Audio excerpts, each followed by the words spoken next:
आज का पॉडकास्ट थोड़ा खास है क्योंकि आज हमारे साथ बैठे हैं एक ऐसे दमदार एक्टर जिन्होंने हर तरह के किरदार को अपनी अलग पहचान दी है, चाहे वो लगान का लाखा हो या गंगा जल का सुंदर यादव।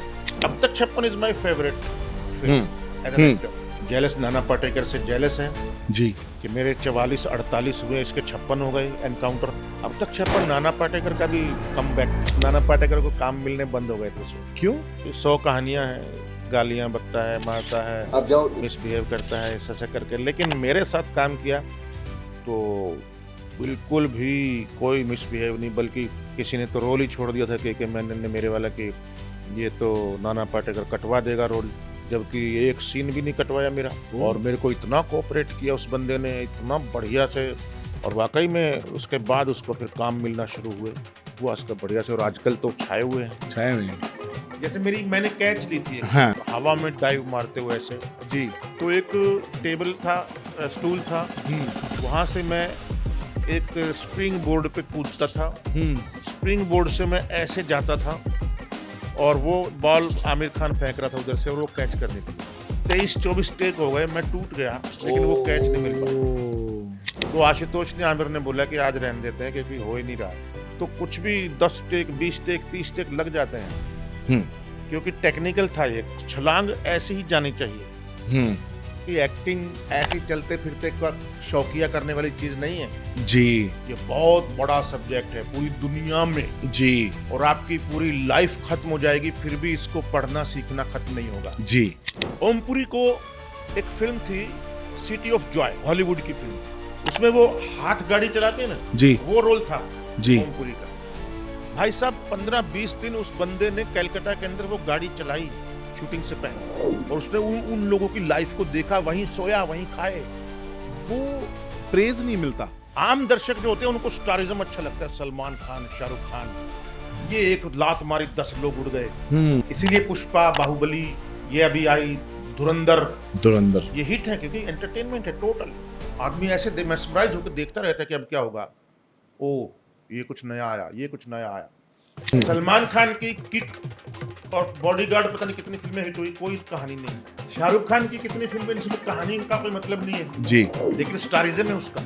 स्टार और एक्टर ये अलग चीजें हैं। अच्छा एक्टर स्टार हो जरूरी नहीं। मेरे पुराने एक्टरों में बलराज साहनी और नए में इरफान खान, इनका मुकाबला कोई नहीं है। बिल्कुल। ऐसा लगता ही नहीं था कि डायलॉग है ये हाँ, याद करके आया। हाँ, बिल्कुल। अंदर से निकलता था। लेकिन इरफान वाली बात किसी ने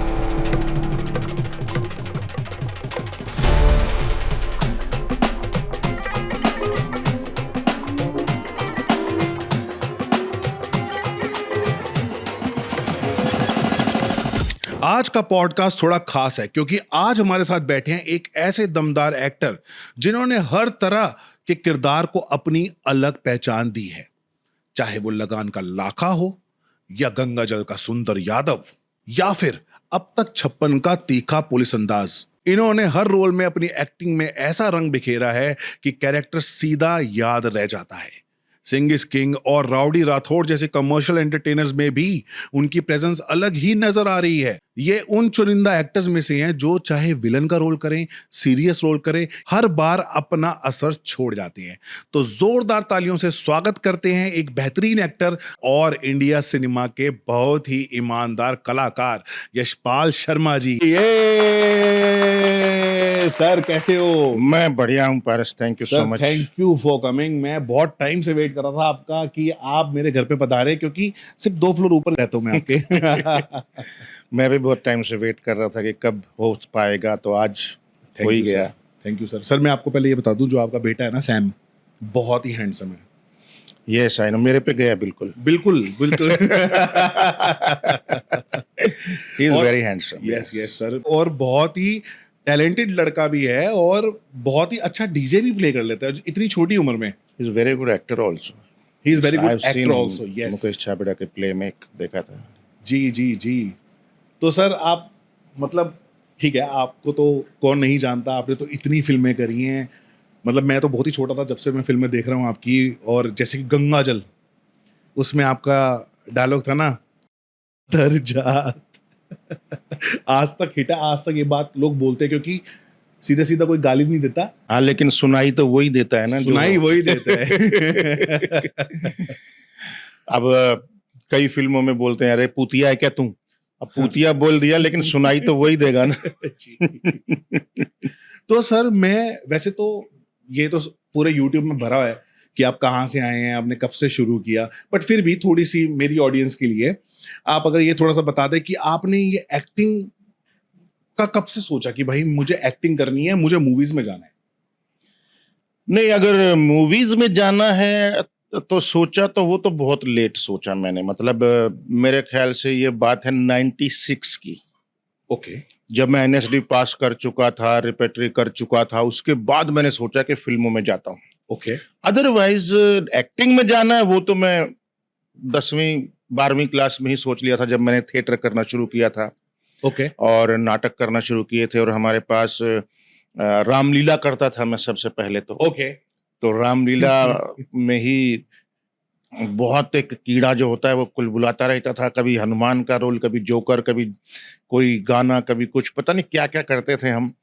फिर ये होता था जन्माष्टमी पे कृष्ण अवतार नाटक करते थे हम, जिसमें मैं वासुदेव का रोल करता था, मेरा छोटा भाई देवकी बनता था, राजकुमार जी, और एक हमारा दोस्त कंस, मेरा एक और दोस्त है वो नारद मुनि बनता था। बहुत ही कमाल की टीम थी हमारी। पैशन जो था ना, और आज कोई भी फिल्म करता हूं मैं या कोई भी नाटक करता हूं या, तो मुझे ना वो याद आता है कि कितना पैशन था। आज वो उन दिनों में जो जो चीजें होती थी ना, जो वो फ्रेश थी, आग थी उसमें, पैशन था, एक एक मतलब नयापन होता था, एक दिमाग काम नहीं करता था ज्यादा, दिल से निकलती थी चीजें सारी, तो बहुत ही मजा आता था। दिवाली के टाइम, दशहरे के टाइम हम करते थे राजा हरिश्चंद्र। अच्छा जी। राजा हरिश्चंद्र का रोल मैं करता था। वाह। तो इस तरीके से बहुत सारे, और फिर ये तो शुरुआत हुई। उसके बाद फिर नाटक शुरू हुए जो कॉलेज में होते हैं जी। या हमारा अभिषेक नाट्य मंच था एक, जी, जिसमें पीयूष मिश्रा जी, के बैच जी, के जी। एक थे राजीव मनचंदा, अभी तो उनकी डेथ हो गई, वो हमारे हिसार से थे और उन्होंने हमें थिएटर करवाया था, जो सीरियस थिएटर जिसको बोलते हैं, प्रोफेशनल, जैसे किंग इडिपस जैसे ग्रीक ट्रेजेडी और रस गंधर्व जैसे मणि मधुकर के। किंग इडिपस सोफोक्लीज का लिखा हुआ नाटक है जो ग्रीक ट्रेजेडी का हिस्सा है, ट्रायोलॉजी का। और रस गंधर्व जो है मणि मधुकर का लिखा हुआ है, बहुत ही कमाल का नाटक है। और इस तरीके से और भी बहुत सारे नाटक हमने, पंछी ऐसे आते हैं वगैरह। कुमार स्वामी जो एक नवनिंदर बहल का लिखा हुआ नाटक है, जो कि बहुत कमाल हुआ था। खैर, शुरुआत की बात कर रहा हूं मैं, जी, जहां बीज जी, गिरा। जी, उन दिनों टीवी पर आते थे ये नुक्कड़ जी, और डिस्कवरी ऑफ इंडिया जी, और तमस जी, और ये जो ऐसा भी होता है, कमाल कमाल के सीरियल होते थे, DD1 था सिर्फ। जी, जी, जी, और वो देख के हम बड़े, मनोरंजन ये देख के हम बड़े हुए जी। और मतलब मैं हैरान हूं कि आज एक भी सीरियल वैसा नहीं आता है। तमस जैसा, डिस्कवरी ऑफ इंडिया जैसा कोई भी सीरियल ऐसा नहीं आता है। बहुत मुश्किल से कोई कहीं मिल जाए तो मिल जाए, अदरवाइज तो मैं ये देख करके बड़ा हुआ हूं और ये करते करते बड़ा हुआ हूं। तो फिर मुझे अचानक पता चला कि दोस्त, अगर प्रोफेशनल थिएटर करना है, क्योंकि मुझे पता चला कि एक्टिंग ऐसे ही चलते फिरते का शौकिया करने वाली चीज नहीं है जी, ये बहुत बड़ा सब्जेक्ट है पूरी दुनिया में जी, और आपकी पूरी लाइफ खत्म हो जाएगी फिर भी इसको पढ़ना सीखना खत्म नहीं होगा। जी, एंडलेस है बिल्कुल। और इसका मजा ही यही है। तो फिर मैंने सोचा इसकी प्रॉपर ट्रेनिंग ली जाए। एनएसडी में तीन बार मैं नाकाम रहा, 2 बार तो नाकाम रहा, 1 बार 0 सेशन था, ओके। तो नहीं हो पाया। लेकिन मेरा इंडियन थिएटर में हो गया। चंडीगढ़ में इंडियन थिएटर एक डिपार्टमेंट है जहाँ जी। एनएसडी के ही टीचर हैं सारे। जी, जी, वहां मैंने किया, 1 साल बाद फिर मेरा एनएसडी में भी हो गया। तो एनएसडी में होना, जहां पूरे एशिया से 20 लोग सिलेक्ट होते थे, ओके। तो उसमें हमारा हुआ और फिर मेरा जीवन जो है वो चेंज हुआ। टर्निंग पॉइंट जिसको बोलते हैं एनएसडी में और इंडियन थिएटर, ये मेरे टर्निंग पॉइंट है। क्योंकि थिएटर में ही जीना, थिएटर में ही हंसना, खेलना, उठना, बैठना, खाना, पीना, सब जागना, सोना, सब थिएटर में ही और क्रिएटिविटी में ही रहा। तो वो जो जीवन है 3-4 साल का, वो मेरे ज़िंदगी में शायद दोबारा कभी नहीं आया। तो मैं उसको तरसता हूँ कि आप कोई चिंता नहीं बच्चों की, कोई चिंता नहीं घरवाली की, वाइफ की, परिवार की, सब लगे हुए हैं बस दिन-रात, ना कोई मोबाइल है, ना कुछ है। उसमें जुटे हुए हैं, रात को 2 बजे सोते हुए भी वही, सुबह 6 बजे उठते हुए भी वही। तो ये एक जीवन कमाल का जीवन है। जी। तो वो करके बड़ा हुआ, फिर मैंने एनएसडी पास की, फिर रिपेटरी किया 2 साल। फिर मुझे लगा कि मैं अच्छा एक्टर हूँ, क्योंकि अखबारों में बहुत तारीफ लिखी होती थी मेरी। तो मुझे लगा कि एक्टिंग ही करनी है अगर, क्योंकि मेरा मन था डायरेक्शन करने का, मतलब चिल्ड्रन थिएटर करने का हरियाणा में। ओके। इसी वजह से वो नहीं हो पाया, लेकिन आज भी मैं उस फेवर में हूँ कि स्कूलों में बच्चों को चिल्ड्रन थिएटर सिखाना चाहिए, बिल्कुल। क्लास होना चाहिए। बिल्कुल। फिर मैंने सोचा कि अगर एक्टिंग ही करनी है तो फिर थिएटर में 300-400 लोगों के सामने क्यों करें, 300 करोड़ के सामने करते हैं। सही बात है। फिर मैं पश्चिम एक्सप्रेस पकड़ के बॉम्बे आ गया। जी। मेरे भैया मुझे छोड़ने आए थे, घनश्याम, जी। और उसके बाद फिर मैं वापस नहीं गया। वाह। ये बॉम्बे तक की जर्नी थी मेरी इन शॉर्ट। तो मुंबई ने आपको अपना लिया उसके बाद? बिल्कुल भी नहीं अपनाया। मुंबई ने बहुत धक्के दिए, जैसे समुद्र धकेलता है ना, अच्छा जी। ऐसे धकेला उन्होंने, समुद्र ने और पूरे बॉलीवुड ने, क्योंकि मोबाइल नहीं थे उस वक्त। पेजर आए काफी देर में जब हम थे, तो हम तो फोटो लेके गली गली, कूचे कूचे, हर ऑफिस में घूमते थे। तो फिर मुझे गुस्सा आ गया। फिर मैंने कहा ये तो बोलते हैं जब भी जाओ तो बोलते हैं जब ऑडिशन होगा तब बुलाएंगे, अभी नहीं है कोई काम। तो मैंने पीछे आर्य कॉलोनी में गया, मैं वनराई कॉलोनी में रहता था, हब के सामने जी। तो पीछे आर्य कॉलोनी में गया, पहाड़ियों पे मैंने 2-3 स्पीचेस याद की। वहां पर उस वक्त क्रिकेट खेलने भी जाते थे हम, इरफान खान भी, मनोज वाजपेयी भी, सब, सौरभ शुक्ला भी, ये सब लोग उस वक्त स्ट्रगलर थे। जी। हाँ, तो वहां पर मैंने 3 स्पीचेस याद की नाटकों की अपने, जो मैंने नाटक बड़े न खेले छोटे खेल, आइंस्टाइन, रास्ते, इनकी स्पीचेस याद किया। और जब भी मैं जाता था फोटो लेकर के कहीं ऑफिस में, तो बोलते थे कि जब ऑडिशन होगा तो बुलाएंगे। तो मैं बोलता था 5 मिनट दीजिए, मैं वहीं बैठ करके उनको खड़े होकर के स्पीच सुनाता था। मोबाइल पेजर नंबर लिखता था फोटो के पीछे। मैं कहा जरूरत हो तो बुला लीजिएगा। वाह। तो ये करता था मैं हर जगह। तो इसका बड़ा असर पड़ा, इसका कई लोगों पे ऐसा असर पड़ा, यार ये कॉन्फिडेंस, ये मतलब दादागिरी। मैंने कहा दादागिरी नहीं, ये बुलाना हो तो बुलाओ, नहीं बुलाना हो भाड़ में जाओ। मैंने अपना काम दिखा दिया है कि कैसा एक्टर हूं मैं, उसकी झलक दिखा दी है, अब आपके ऊपर है। उसको लेकर के फिर मुझे अजय सिन्हा ने बुलाया, पंकज पराशर ने बुलाया, श्याम बेनेगल ने बुलाया और राम गोपाल वर्मा ने बुलाया। काफी अच्छे उसका रिजल्ट मिला। फिर मेरा 96 में मैं आया था 3 सितंबर को, और 4 सितंबर को घड़ा हांडी थी, वो जन्माष्टमी, और हांडी तोड़ते हैं ना वो मटका, तो वो वाला दिन था अगले दिन। और उसी दिन मैंने कमरा किराए पे लिया था और वनराई में।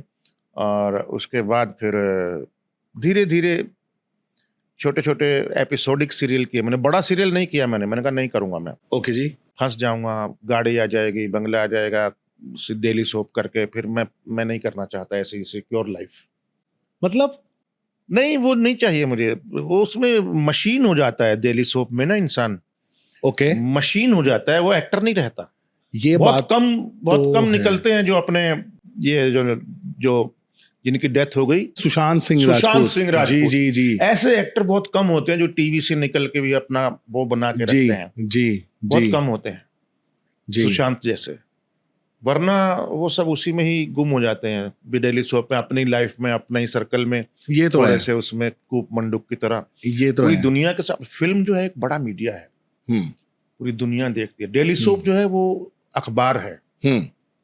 आज का अखबार पढ़ लिया, डस्टबिन, वापस ही नहीं देखा जाता कोई भी एपिसोड। कहाँ देखा जाता? सही बात अभी है। कितने अच्छे अच्छे सीरियल दोबारा रिपीट कहाँ होते हैं? सही बात है। और मेरा अपना एक सीरियल मैंने किया था जो कि सिर्फ सैटरडे संडे आता था, 1-1 घंटे का, नीली छतरी वाले। इतना हिट हुआ था वो, इतना उसकी टीआरपी 3 से ऊपर 3.5 तक चली गई थी और टॉप पे मैंने छोड़ दिया था। लेकिन ऐसे सीरियल भी रिपीट नहीं होते हैं आजकल। सीरियल्स तो सर आज की डेट में प्रोडक्शन हाउसेस इतने हैं, चैनल्स इतने हैं, हर बहुत है, एक चैनल पे कुछ ना कुछ नया कंटेंट है। बिल्कुल। और आजकल देखा जाए तो मुझे लगता है सीरियल्स तो बिल्कुल खत्म ही हो चुके हैं, ना के बराबर नहीं, ही खत्म नहीं है, चल रहे हैं। लेकिन वो जो सब्जी काटते काटते लेडीज देखती हैं, आंखों में आंसू आ जाते हैं, वो चल रहा है अभी भी। क्योंकि जो जो लेडीज हैं उनको वही ज्यादा अच्छा लगता है, वो मोबाइल पे नहीं देखते वो ज्यादा, वो टीवी पे ही देखते हैं सीरियल। वो उनको पूरी कहानी मालूम है कि अच्छा उसकी शादी हो गई और वो छोड़ के चला गया। उनकी लुगाइयों की, औरतों की आपस में बात ही यही होती है। हाँ। अभी भी सर मुझे तो लगता है तो नहीं, OTT मैं आ चुके अपने घर चैनल जाता हूँ हिसार में, तो मेरी भाभी वगैरह सब यही बातें करते होते हैं। अच्छा। हाँ, अभी भी चल रहा है, क्योंकि उनको इंटरेस्ट है ना कहानी में, वो कहानी देखते हैं तो उसमें डूब जाते हैं। लेकिन सीरियल में अगर देखा जाए तो पाकिस्तानी सीरियल का कोई जवाब नहीं। ये तो पाकिस्तानी सीरियल जो होते हैं ना, वो मानना इतने पड़ेगा। नेचुरल, इतनी अच्छी एक्टिंग होती है, बिल्कुल ऐसा लगता ही नहीं कि एक्टिंग कर रहे हैं। बहुत बढ़िया लगता है। सर मुझे लगता है उनकी स्टोरीज बहुत अच्छी होती है, कंटेंट स्ट्रांग होता है कंटेंट काफी स्ट्रांग रहता है। और वो वाली चीज नहीं करते। हाँ, जैसी एक लाइन बोली डडम, डडम, डडम। एंड उसका जो मुड़ना भी है, ठड़ंग ठड़ंग हाँ, ठड़ंग हाँ, ठड़ंग ठड़ंग ठड़ंग बिल्कुल। ठड़ंग, ये नहीं होता उसमें। ये बिल्कुल नेचुरल है जो है बात इतनी स्ट्रांग है, तो फिर ये ढड़ंग ढड़ंग क्या है भाई। ये ऐसे शोज हैं जिनको वापस देखा जा सकता है और बहुत से लोग देखते भी हैं यूट्यूब पे। आज आज डेट भी में देखा देखते जाए हैं। तो यूट्यूब पे पाकिस्तानी शोज चल रहे हैं मुझे सबसे मेरे ज्यादा। दोस्तों के कई फोन आते हैं, लड़कियों के भी लड़कों के भी, के ये सीरियल देखा पाकिस्तान का, ये देखा। मैंने कहा यार कहाँ, मैं तो अपने ही नहीं देख रहा, पाकिस्तानी कहाँ से देखूं। सही बात है। तो मतलब मैंने अपनी फिल्में नहीं देखी कितनी, तो मैं वो कहाँ से देखूं। तो अभी तो मैंने लिस्ट बना रखी है, बड़ी प्रोजेक्टर लगाया है घर पे। अच्छा जी। हाँ, बड़ी लिस्ट बना रखी है फिल्मों की कि क्या क्या देखना है, और बड़ी लंबी लिस्ट है किताबों की, क्या क्या पढ़ना है। लेकिन कितनी जिंदगी बची है और कितना पढ़ पाएंगे पता नहीं, कितना देख पाएंगे। लेकिन सर, मन बहुत है। सर एक एक्टर के लिए कितना जरूरी है रीडिंग करना? बहुत जरूरी है। साहित्य की नॉलेज, कहानियों की समझ, नॉवल की समझ, ऑटोबायोग्राफी की समझ, दूसरे की लाइफ से देना। अब आप प्रेमचंद को ही पढ़ लो पूरा। प्रेमचंद को पढ़ के आप एज एन एक्टर फील करोगे कि एक एक करेक्टर को कैसे इलेबोरेट किया है। उसका उठना बैठना, उसके है हाव भाव, उसके जेस्चर पोस्चर, उसकी आदतें, उसका दिखना कैसा दिखता है, पूरा तस्वीर खड़ा कर देता है भाई। अच्छा जी। बिल्कुल। निर्मला पढ़ लो, तोताराम दिखता है आपको। कफन पढ़ लो कहानी, वो दोनों बाप बेटा दिखते हैं, वो उनका करेक्टर दिखता है।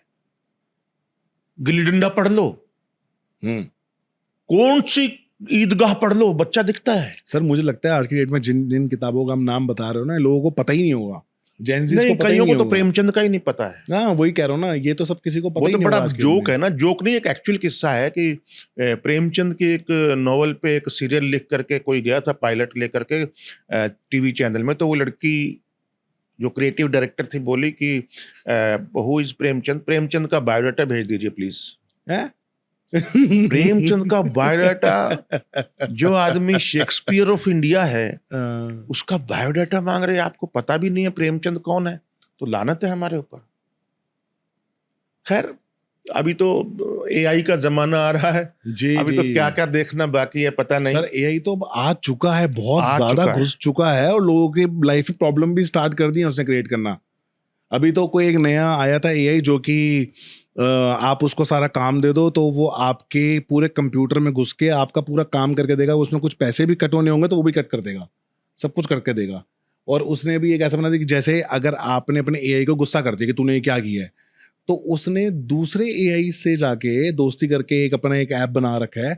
सारे एआई आपस में बात करते हैं और बताते हैं मेरा मालिक कैसा है, कुत्ता है, ये है। क्या बात कर रहे हो? हाँ, एआई इतना आगे बढ़ चुका है सर, इतना आगे बढ़ चुका है कि एआई बॉट्स आपस में एक दूसरे के मालिक की बुराई कर रहे हैं कि मेरा मालिक ऐसा है, मुझे गाली देता है, इतना छपरी है, ये है वो, क्या क्या लिखते हैं।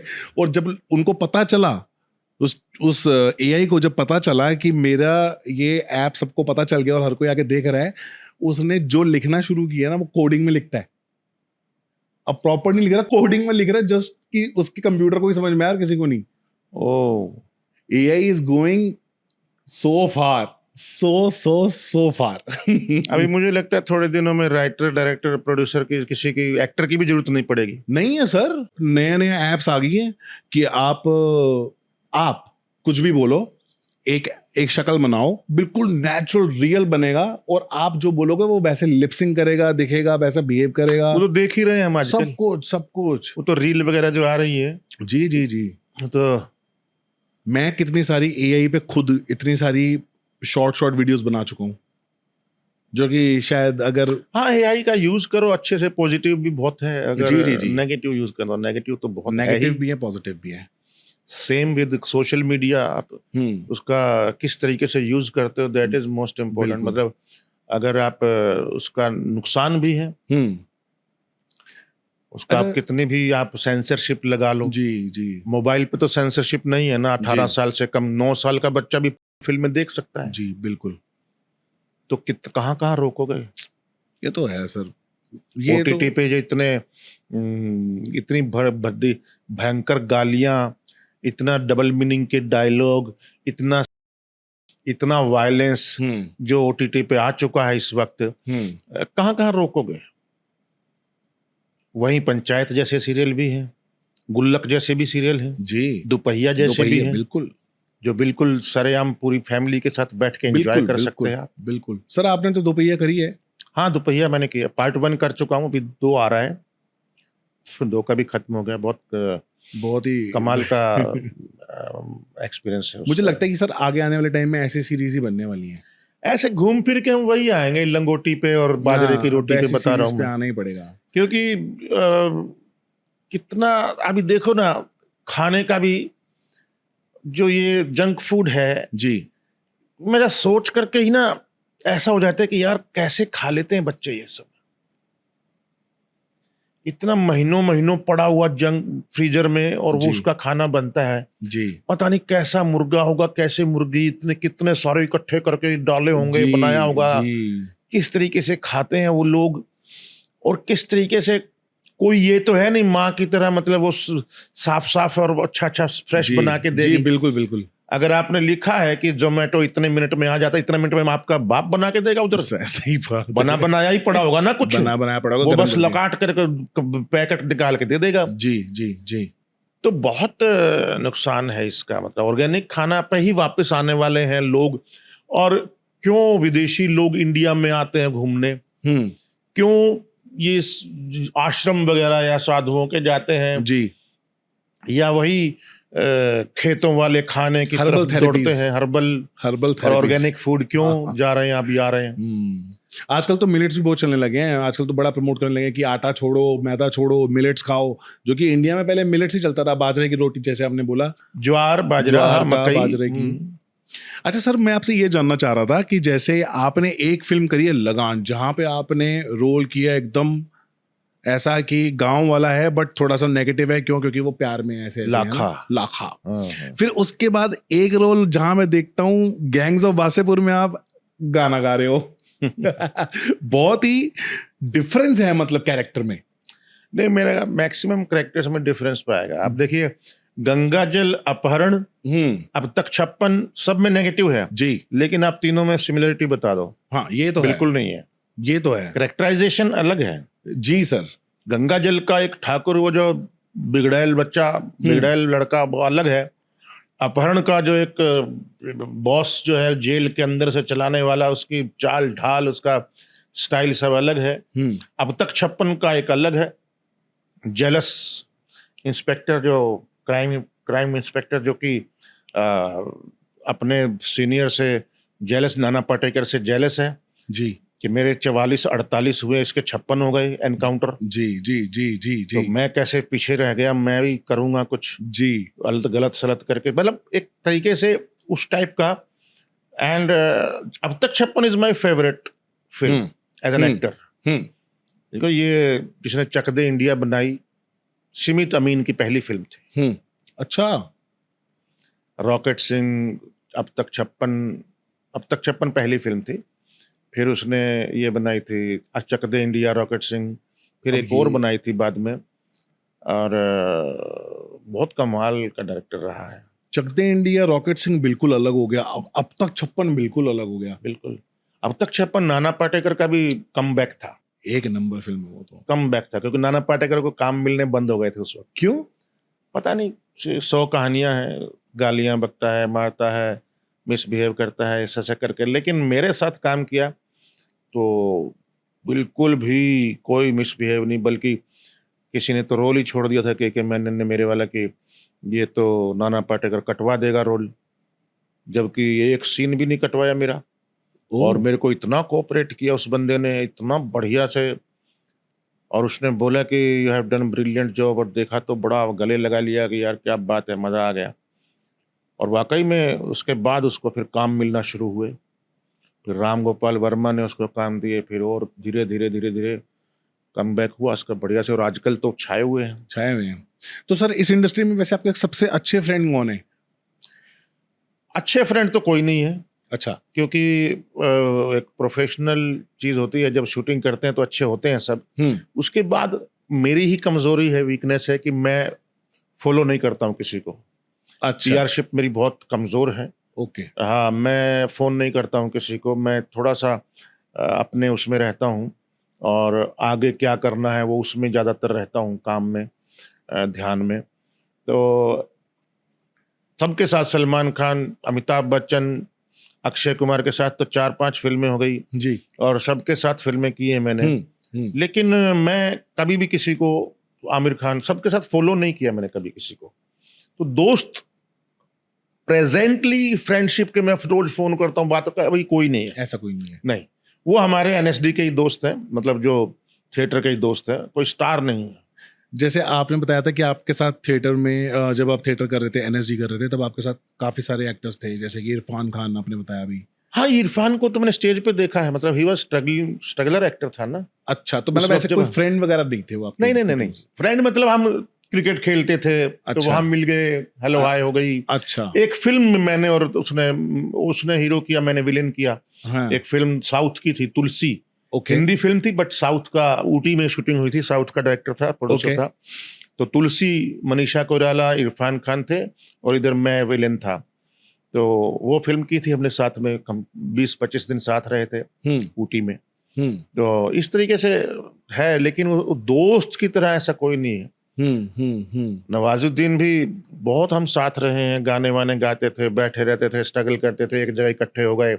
नवाजुद्दीन बीड़ी पीता था, साइड में बैठा रहता था, हाँ। एक आध पैग उठा लिया, पी लेता था। अच्छा। तो मतलब बिल्कुल शाई सा, नहीं बस ठीक है, ऐसा वाला। अच्छा। हाँ बिल्कुल, but he was very confident and very, जिसका बोलते हैं सेल्फ रिस्पेक्ट वाला आदमी था वो, बहुत है मतलब। तो उसके क्या है कि पूत के पांव पालने में नजर आ जाते हैं ना, वो नजर आ गया था कि ये साला क्योंकि राजपाल मेरे पड़ोस में रहता था, विजय राज भी। हाँ। ये सब हम एक ही कॉलोनी में रहते थे, ओके। और मिलते रहते थे, बैठते रहते थे। मटन बनाया है, कभी खाना बना रहे, एक साथ खा रहे हैं, कभी ताश खेल रहे हैं, कभी दारू अच्छा। पी रहे हैं, कभी, हाँ ये सब उस वक्त जब किसी के पास कोई काम नहीं था, हाँ। और मस्ती करते थे बस थोड़ा सा। तो उस टाइम क्लबिंग जाते रहे आप लोग? हैं? क्लबिंग वगैरह जाते रहे आप लोग? नहीं, क्लबिंग तो मैं नाम ही अभी सुना हूँ बच्चों के ये तो साथ। अब जाके शुरू हुए हैं, उस टाइम नहीं थे? बच्चों से सुना हूँ कि पापा क्लबिंग जाना है।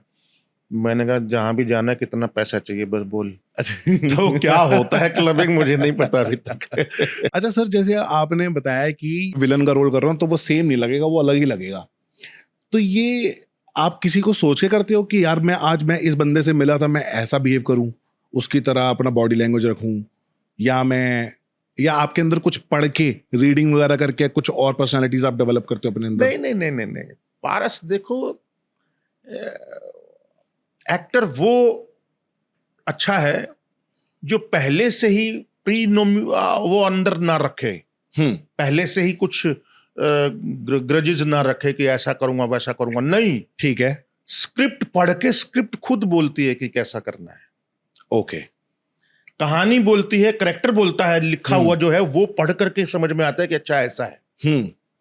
तो हमको हमेशा जीरो से शुरुआत करनी चाहिए, जो कि होता नहीं है, क्योंकि आपने इतनी लाइफ जी ली है कि कुछ तो अब रहेगा, कितना भी खाली करने की कोशिश करो। इसीलिए एक्टर को एक पात्र की तरह, नाट्य शास्त्र में बोला गया है, नाट्य शास्त्र कई हजारों साल पुराना एक ग्रंथ है इंडिया का। नाट्य शास्त्र में लिखा गया है कि एक्टर को, एक अभिनेता को पात्र की तरह होना चाहिए। पात्र मतलब घड़ा, बर्तन, खाली जी। फिर उसके अंदर कैरेक्टराइजेशन के पानी या जो भी दूध जो भी भरना चाहिए उसका। तो पात्र होना बहुत जरूरी है पहले, खाली। हम क्या करते हैं, कोई भी स्क्रिप्ट मिली और मिलते ही एक्टिंग करना शुरू कर देते हैं, और उन डायलॉग्स को गुस्से में, ये वो, शुरुआत से ही you don't know who is he. First you should know what is the story, what is the character, what is relationship in between others. Right, others के साथ, दूसरों के साथ क्या आपकी रिलेशनशिप है। राइट, पहले वो जान तो लो। राइट, इसीलिए हमारे सत्यदेव दुबे जी क्या करते थे, रास्ते नाटक किया था हमने जी, उन्होंने बोला कि कोई भी ऊंची आवाज में नहीं पढ़ेगा और रीडिंग करो।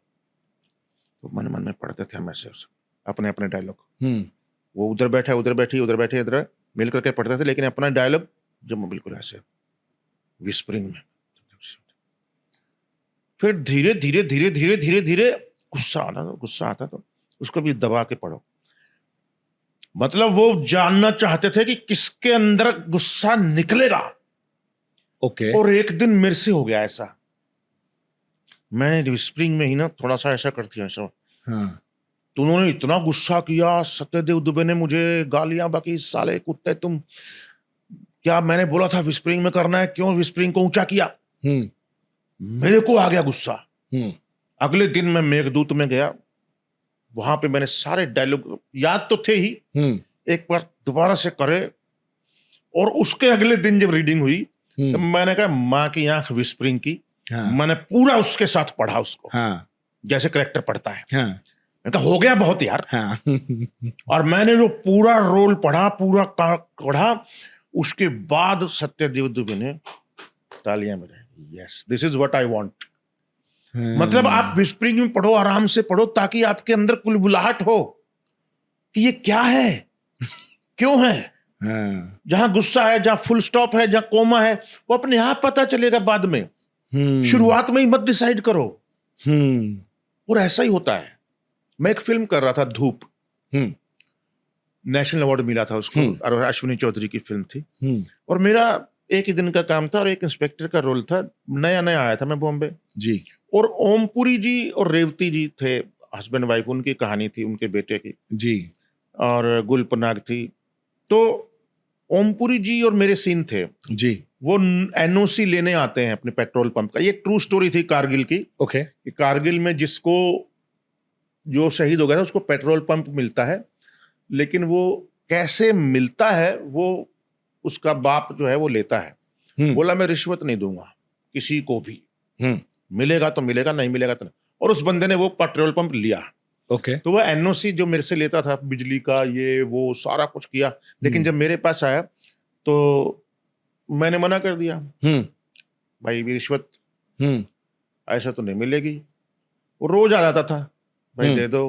तो मैं भी बोलता था क्या बुद्धा गार्डन समझ रखा है तूने पुलिस स्टेशन, तो रोज चला आवे घूमने।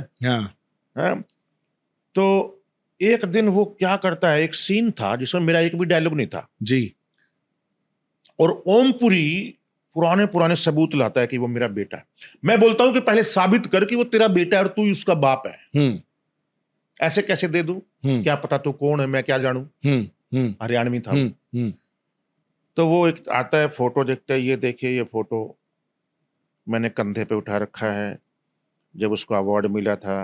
ये देखो मैं साइकिल चलाना सिखा रहा हूँ, मैं फोटो में नहीं हूँ क्योंकि मैं साइकिल पीछे धक्का दे रहा हूँ। ये जब उसको मेडल मिला था और एनसीसी में था, ये और ये ऐसे और ये ऐसे। और फिर बोलता है कि अगर इससे भी आपको समझ में नहीं आता, मैं कल इसकी माँ को ले आऊँगा, क्योंकि एक माँ ही बता सकती है कि उसका बाप कौन है। तो मेरी आंखों में आंसू आ जाते हैं। अच्छा। सुनते सुनते, क्योंकि मुझे लगा था कि ये देखो ये फोटो ऐसे करेंगे, मेरे दिमाग में क्या था, ये सीन, ये देखो ये फोटो, ये कंधे पे है, मैं हूं यहां पर, मैं देखो ये साइकिल चला रहा हूं, ये मैं इसके बीच में मेरी फोटो में नहीं हूं।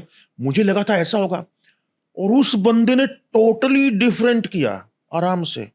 ये देखिए, ये मैं हूं उस दिन, और आंसुओं में आंसू है उसके, बोल रहा है, समझा रहा है कि देखो ये वो है, ये वो है, और अगर आपको इस सब पे भी भरोसा ना हो तो मैं कल इसकी माँ को ले आता हूँ, क्योंकि इसकी माँ ही बता सकती है कि उसका बाप कौन है। और सुनते सुनते मेरी आंखों में आंसू, और तुरंत अगले सीन में पता चलता है कि मैंने एनओसी दे दिया।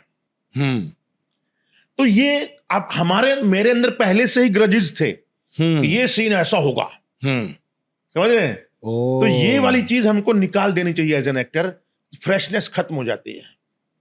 तो ये ऐसा होगा, अरे परंपराओं में लिखा हुआ है, दुनिया भर की जिंदगी में बूढ़े टाइम से लोग करते आ रहे हैं, रामलीलाओं में करते आ रहे हैं, पारसी थिएटर में करते आ रहे हैं, उस नाटकों में करते आ रहे हैं, एक बन गया कि ये ऐसा होता है। क्रिएटिविटी में, एक्टिंग में, क्रिएटिविटी में कभी भी 2 और 2 4 नहीं होते हैं, 2 और 2 5 होते हैं। आप कुछ नया करो, सही बात है। कुछ भी रूल नहीं होता कि ये ऐसा ही होगा, इस करेक्टर को ऐसा ही करना है। इसलिए जो डायरेक्टर करके बताते हैं ना कि ऐसा करो, वो सबसे खराब डायरेक्टर होते हैं। क्यों? अगले के मन में 20 पॉसिबिलिटी होंगी जी, आपने एक बता करके उसको सीमित कर दिया कि ऐसा। हाँ। कोई भी टीचिंग हो, मोटिवेशनल स्पीकर हो, कि ध्यान कैसे करना है, मेडिटेशन कैसे करना है, ये कैसे करना है, वो कैसे करना है, इन चीजों के अलग अलग तरीके होते हैं भाई। कोई सो करके भी कर सकता है, कोई बैठ करके कर सकता है, कोई लेट करके कर सकता है, कोई खड़े खड़े भी कर सकता है जी, कोई किसी चीज में मगन होकर के कर सकता है। किसान जो है वो खुदाई करते करते कर सकता है, इतना मगन हो जाए, इतना डूब जाए। कई लोग कीर्तन करते हैं, कीर्तन में डूब जाते हैं। अपने आप को भुला देना, डूब जाना ही तो ध्यान है। बिल्कुल बिल्कुल बिल्कुल। तो एक्टिंग में भी ये चीज बहुत मायने रखती है। मैं एक्टिंग फील्ड में क्यों आया हूं? क्योंकि एक ही जीवन में मैं हजारों जीवन जी सकता हूं। मैं वकील भी बन सकता हूं, मैं पुलिस भी बन सकता हूं, मैं नेगेटिव भी, पॉजिटिव भी, मैं पुजारी भी, मैं लीडर भी, मैं गरीब भी, मैं किसान भी, मैं सब कुछ जी सकता हूं। और आपके पास मौका है जीने का। इसीलिए अच्छे एक्टर वो होते हैं जो उसको जिए। ओमपुरी को एक फिल्म थी सिटी ऑफ जॉय, हॉलीवुड की फिल्म थी, कैलकाटा में शूटिंग थी, कैलकाटा सिटी ऑफ जॉय बोलते हैं जी। उसमें वो हाथ गाड़ी चलाते हैं ना जी, वो रोल था जी। ओमपुरी का। भाई साहब 15-20 दिन उस बंदे ने कैलकाटा के अंदर वो गाड़ी चलाई शूटिंग से पहले, और उसने उन लोगों की लाइफ को देखा, वहीं सोया वहीं खाए। नसीरुद्दीन शाह की स्पर्श फिल्म है एक, अंधा है, अंधमा विद्यालय में वो कितने दिन बिताए उन्होंने, और घर में भी एज अंधा। तो बहुत काम भी ध्यान भी मांगता है। एक्टिंग कोई रसगुल्ला नहीं है कि उठाए खा लिए। बिल्कुल। इतने उम्दा एक्टर्स जिनके आप नाम ले रहे हो, और आप भी एक उनमें से एक हैं, जब आप लोग इतनी मेहनत करके कुछ काम करते हो तो ये वैसा स्टारडम क्यों नहीं आ पाता जो कि बाकी एक्टर्स के पास, जैसे शाहरुख खान, सलमान खान, आमिर खान, जैसे कि ओमपुरी साहब ने इतना अच्छा काम किया। आपने बोला कि वो रिक्शे वालों के यहाँ पे रुके, उन्होंने झेला, देखा, सीखे और उसके बाद किया। वो प्रेज नहीं मिलता। नहीं, वो प्रेज क्योंकि वैसे दर्शक, आम ऑडियंस में वैसे दर्शक नहीं होते हैं उन चीजों को समझने वाले। आम दर्शक जो होते हैं उनको स्टारिज्म अच्छा लगता है, सलमान खान, शाहरुख खान, ये एक लात मारी 10 लोग उड़ गए। क्यों? वो मेहनत करते हैं सारा दिन, उनको नहीं चाहिए बकवास, उनको सीरियसनेस नहीं चाहिए, उनको मजा चाहिए, एंटरटेनमेंट। और सिनेमा जो है, बोलते हैं ना वो डायलॉग है कि एंटरटेनमेंट एंटरटेनमेंट एंटरटेनमेंट। चाहे वो रुला के करो, चाहे हंसा के करो, चाहे फाइट करके करो, चाहे किसी भी तरीके से एंटरटेनमेंट होना चाहिए जी। चाहे आइटम सॉन्ग दो, चाहे पौआ चढ़ा के कौन सा गाना है वो, तो कुछ भी करो, लेकिन एंटरटेनमेंट होना चाहिए। इसीलिए पुष्पा, बाहुबली, ये अभी आई धुरंधर, ये हिट है क्योंकि एंटरटेनमेंट है टोटल। आदमी ऐसे मैस्मराइज होकर देखता रहता है कि अब क्या होगा, ओ ये कुछ नया आया, ये कुछ नया आया। उनको कई बार कहानी से भी कोई मतलब नहीं। सलमान खान की किक और बॉडीगार्ड पता नहीं कितनी फिल्में हिट हुई, कोई कहानी नहीं जी। और जिसमें कहानी थी ट्यूबलाइट, वो फ्लॉप हो गई। शाहरुख खान की कितनी फिल्में जिसमें कहानी का कोई मतलब नहीं है जी, लेकिन स्टारिज्म है उसका, सैल्यूट टू हिम। उसका स्टारिज्म फिल्म को ऐसा खींच के ले जाता है कि पब्लिक देखती रह जाती है। जी। तो स्टार और एक्टर ये अलग चीजें हैं। अच्छा एक्टर स्टार हो जरूरी नहीं, लेकिन हॉलीवुड में अलग है। हॉलीवुड में ये दोनों एक है, दोनों एक हैं। बिल्कुल। जो अच्छा एक्टर है वही स्टार है। एल पचिनो स्टार है तो है, मार्लिन ब्रांडो स्टार था तो स्टार था, डस्टिन हॉफमैन स्टार था, एक्टर थे। लेकिन यहां पर स्टार एक्टर हो कोई जरूरी नहीं, हो सकता है पर जरूरी नहीं। और एक्टर स्टार हो कोई जरूरी नहीं, हो सकता है। जैसे इरफान होने वाला था, हाँ, बड़ा हो गया था स्टार, बहुत बड़े हुए और थे। हो जाता अभी थोड़ा जिंदा होता तो भगवान ने जल्दी उठा लिया उनको। मेरे ख्याल से मेरे पुराने एक्टरों में बलराज साहनी और नए में इरफान खान, इनका मुकाबला कोई नहीं है। बिल्कुल। इरफान खान की तो डायलॉग डिलीवरी क्या ही, मतलब ऐसे Freshness होती मक्खन मक्खन। ऐसा लगता ही नहीं था कि डायलॉग है या याद करके आया है। हाँ, बिल्कुल। अंदर से निकलता था क्या भाई। हाँ। तो अलग बात है। मुझे कितने नए एक्टर देखता हूं मैं, अच्छे एक्टर हैं सारे, सक्सेसफुल हैं, लेकिन इरफान वाली बात किसी वो तो नहीं है। ऐसा कोई रोल है जो आप सोचते हो कि यार मुझे कभी ये वाला रोल मिल जाए ना, मैं ये करना चाहता हूँ। मैंने बहुत सारे रोल किए पर ये वाला रोल नहीं है अभी तक। अभी बहुत सारे रोल हैं ऐसे। कहानियां जब मैं पढ़ता हूं, जब मैं एक कहानी पंकज सुबीर की है, वो भी नई आई है कहानी, उसको मुझे करना है। पहले मैं सोच रहा था इस रोल में नसीरुद्दीन शाह को मतलब करूंगा अप्रोच, उनसे पूछूंगा, अगर उन्होंने नहीं किया तो मैं करूंगा। ओके। तो वो रोल कमाल का रोल है, कमाल की कहानी है वो। और दूसरा 2 बीघा जमीन है जैसे, वैसा रोल बलराज साहनी जैसा मुझे करने का बड़ा मन है। और शराबी फिल्म है जैसे, अमिताभ बच्चन का जो रोल है, उस टाइप का रोल करने का बड़ा मन है। उस स्टाइल में नहीं, क्योंकि अमिताभ है भाई, उनको कोई छू भी नहीं सकता जी। लेकिन अपने स्टाइल में, कि कैरेक्टर वही हो, स्टाइल अपना हो जी। उस टाइप से। बहुत सारे और महाभारत के कुछ कैरेक्टर हैं जिनको मुझे जीना चाहिए या करना चाहिए, लगता है ऐसा। जैसे कि कर्ण कर्ण का रोल, उसकी जो गुत्थी है ना अंदर अंतर्मन की, वो बहुत ही कमाल है यार, क्या दिखा सकता है। मैंने पीटर ब्रुक की महाभारत देखी थी। ओके। पीटर ब्रुक लंदन के एक डायरेक्टर थे। उन्होंने पीटर ब्रुक की महाभारत डायरेक्ट की थी। 9 घंटे का नाटक किया था। डायरेक्ट की थी मतलब कोई मूवी नहीं बनी थी, नाटक? पहले नाटक किया था, ओके। फिर 5.5 घंटे की फिल्म बनाई। व्हाट? पूरी दुनिया से एक्टर लिए उसने। अच्छा जी। और इंडिया से सिर्फ एक एक्ट्रेस थी, मल्लिका साराभाई द्रौपदी। अच्छा। बाकी सारे एक्टर, कोई जापान से, कोई चाइना से, कोई साउथ अफ्रीका से, कोई कहीं से, कोई कहीं से, हॉलीवुड से, कहीं से, अलग अलग जगहों से थे सारे एक्टर। सिर्फ एक एक्ट्रेस इंडिया की थी, मल्लिका साराभाई, जो द्रौपदी का रोल किया था। ओके। वो फिल्म मैंने देखी थी। उसके अंदर कर्ण का जो रोल एक निग्रो ने किया था, काफी निग्रो थे उसके अंदर।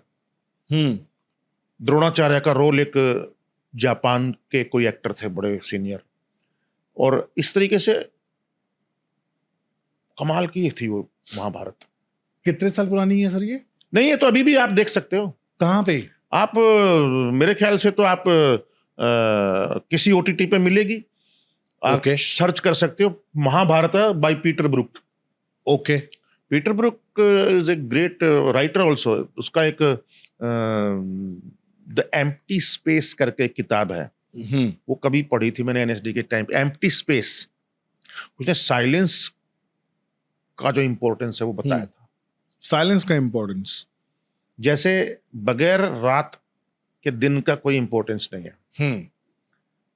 जैसे कोई भी चीज का अपोजिट होना बहुत जरूरी है, ऐसे ही आवाज का, स्पीच का कोई इंपॉर्टेंस नहीं है अगर साइलेंस नहीं है तो।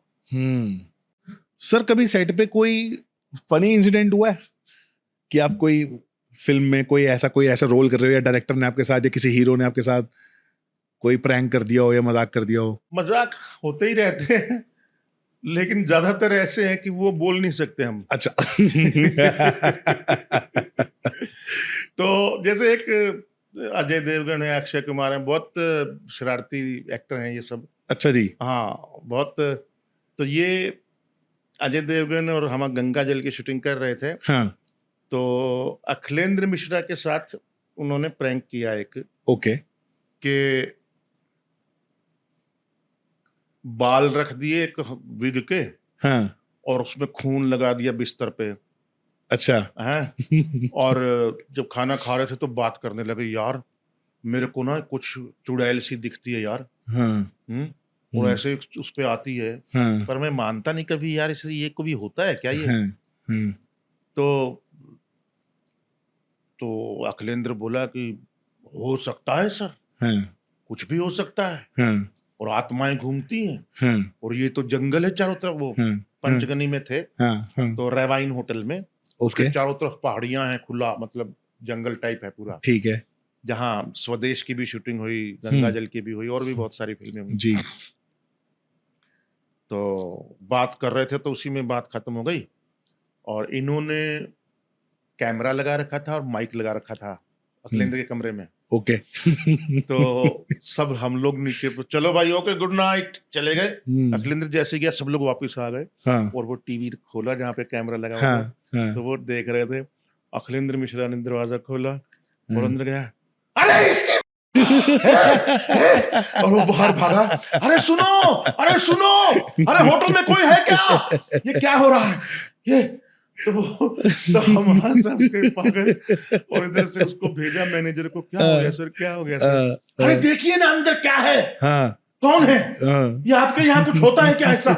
तो उन्होंने हंसने लगा, तो उसको डाउट हो गया। तो उसने आगे आकर के देखा तो हम सब हंस रहे थे नीचे। तो वो समझ गया कि ये साला प्रैंक खेला है। तो बड़ा खतरनाक सा हो गया था, लेकिन उसका डर जो था वो खतरनाक था। उसने जो चिल्लाया था, हम सब उधर देख करके, हमको उसकी भी आवाज आ रही थी, टीवी से भी आवाज आ रही थी, इतना मतलब खतरनाक था। खैर करते हैं, वो बहुत करते हैं ऐसे ऐसे। अजय देवगन सर वैसे लगते बहुत सीरियस हो ना कि तुम?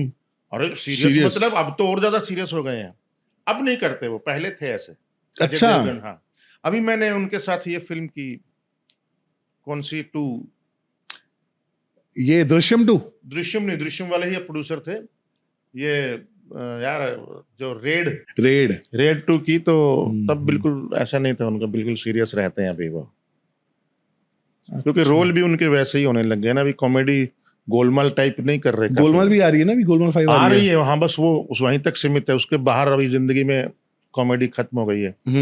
पता नहीं करते होंगे तो हमारे साथ, हमारे आसपास तो कभी देखा नहीं हमने। सर आपको कभी भूत का एक्सपीरियंस हुआ है? कभी कोई भूत का एक्सपीरियंस? अरे नहीं यार, काय का भूत। बचपन में डरते थे थोड़ा सा, पीपल का पेड़ था बड़ा, उसके नीचे भूत रहता है, रात को जाना नहीं। हाँ। कोई भी सफेद कपड़े में दिख गया तो बैंक दिए, सॉरी ये भी भूत है। एक बार तो हम अब्दुल्ला फिल्म देख के आ रहे थे, मैं और धर्मवीर।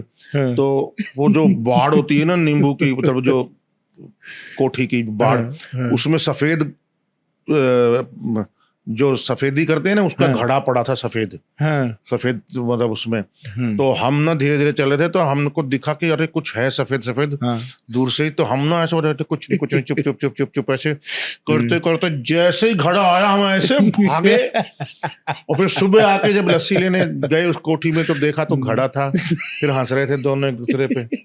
तो ऐसे ऐसे कुछ बचपन में होता था, क्योंकि बड़ी कहानियां थी, कहानियां भी सुनते थे ना बूढ़ों से, या दोस्त अभी कई ऐसे भी दोस्त थे जो कहानियां सुनाते थे इमेजिनरी, धोनी जलाई उस पर सेकते सेकते सर्दियों में रात 12 बजे तक कहानियां चल रही हैं। ऐसे बहुत बहुत किस्से हुए। मेरे भी दोस्त पता नहीं कुछ कुछ तो ऐसे बताते थे, ये दिल्ली हरियाणा की होते हैं ना सारे, कि तेरे को पता है मटकी उड़ती है, मटकी उड़ के जाके तेरे सामने फटेगी, तू मर जाएगा, ऐसा टोटका होते हैं क्या क्या। लेकिन मैंने एक चीज हैरान है, मैं कभी विश्वास तो नहीं किया, लेकिन बाबा पीर की मजार पे जब जाते थे, क्योंकि वहां प्रसाद मिलता था बहुत बड़ा, पताशे मिलते थे, तो हम खाने जाते थे, 2 3 3 बार देते थे। तो वहां पर किसी आदमी के अंदर भूत आता था तो थप्पड़ मार मार के निकालते थे। हाँ, ये मुझे समझ नहीं आया कि ये क्या है। और एक मेरा दोस्त था जो कंस बनता था, रावण बनता था, जो वो उसके अंदर उसका चाचा आता था। हैं? हाँ, और जैसे ही चाचा अंदर आता था वो प्योर पंजाबी बोलता था। हाँ, तू की सोच रहे तेनू की पता, हाँ। मैं मारांगा तेनू उल्टे हाथ तक रख के, ऐसे बिल्कुल आवाज चेंज हो जाती थी उसकी। अच्छा। और जैसे ही चाचा जाता था, और भाई यशपाल क्या हालचाल, क्या कर रहा है, ऐसा कैसे बैठा है, मैंने कहा है। तब मुझे समझ में आता था यार ये कुछ तो है, लेकिन कुछ तो है, लेकिन क्या है। ये सारे इतने जो लोग बोलते हैं भूत है, भूत बंगला है, डरावनी फिल्म में, मुझे तो कभी डर नहीं लगा डरावनी फिल्मों में। ओके। मुझे तो कोई भी फिल्म डरावनी नहीं लगी, बल्कि अल्फ्रेड हिचकॉक की मैंने बर्ड देखी थी, हाँ। वो ज्यादा डरावनी है। अच्छा। हाँ, वो डरावनी है बहुत। उसमें पंछी है, सिर्फ पक्षी इज विलेन, बर्ड। बहुत ही डरावनी फिल्म है वो तो भाई, मेरे को अभी तक याद है। तो कोई और फिल्म में मुझे डरा ही नहीं सके अभी तक, किसी डर लगा हो ऐसा। डरना मना है, डरना जरूरी है, ये वो सब कुछ वो नहीं। तो ऐसी बेकार फिल्म है, कुछ नहीं, मतलब डरावनी जैसे जो आप सोच ही लो कि नहीं डरना तो नहीं डरना बस। हाँ, ये तो है। हाँ, है ना। हाँ। या तो फिर कोई फनी ऐसा लगने लगता है। ऐसा हो गया, हाँ। या चीख निकली हो, या कुछ एकदम डर गए हो, बात अलग है। लेकिन ऐसा हुआ नहीं कभी। बल्कि अगर तुम एक फिल्म देखो, पाथेर पंचाली, पाथेर पंचाली सत्यजीत रे की पहली फिल्म है, बंगाली फिल्म है। फिर इसकी ट्रायोलॉजी बनी। मेरे ख्याल पाथेर पंचाली को सबसे ज्यादा अवार्ड मिले हैं दुनिया में, और सत्यजीत रे की शुरुआत भी इसी फिल्म से हुई। और इस फिल्म के अंदर एक बुढ़िया एक गठरी फेंकती है बिल्ली के बच्चे के ऊपर। अच्छा जी। उस वक्त मेरी चीख निकली थी। हैं?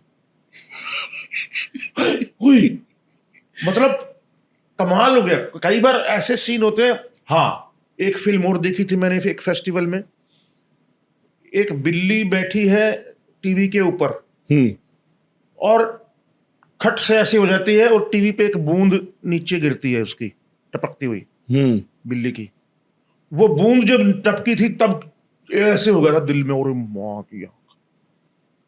तो कुछ भी आपको डरा सकता है, इसीलिए बहुत बड़ा बड़ा कुछ करने की जरूरत नहीं है। कई बार छोटी सी चीज, कुछ भी चीज डरा सकती है।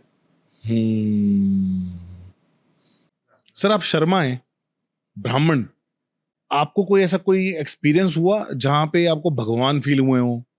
बचपन में तो सिखाया गया होगा ही सब कुछ, सारे रिचुअल्स। घर में कीर्तन वीर्तन होते थे, पूजा होती थी सत्यनारायण की, या रामायण क्या, रामचरितमानस की, ये पूजा होती थी। हम जाते भी थे, मेरी मम्मी बहुत पूजा करती थी, और कई मम्मियां, मतलब औरतें मिल करके करती थी कीर्तन, तो हम भी चले जाते थे वहां पर, पढ़ते थे पूरा रामचरितमानस के वो। तो एक बार पंडित जी थे, मंदिर बना था बीच में कॉलोनी के, तो वो पंडित जी मेरे दोस्त बन गए थे। हम जाते थे मंगलवार को, अपने प्रसाद खाते थे। मैं देखता था उनको कि प्रसाद, कोई आया तो प्रसाद लेते थे, हनुमान जी के पास रखा, पर्दा बंद किया, और फिर कुछ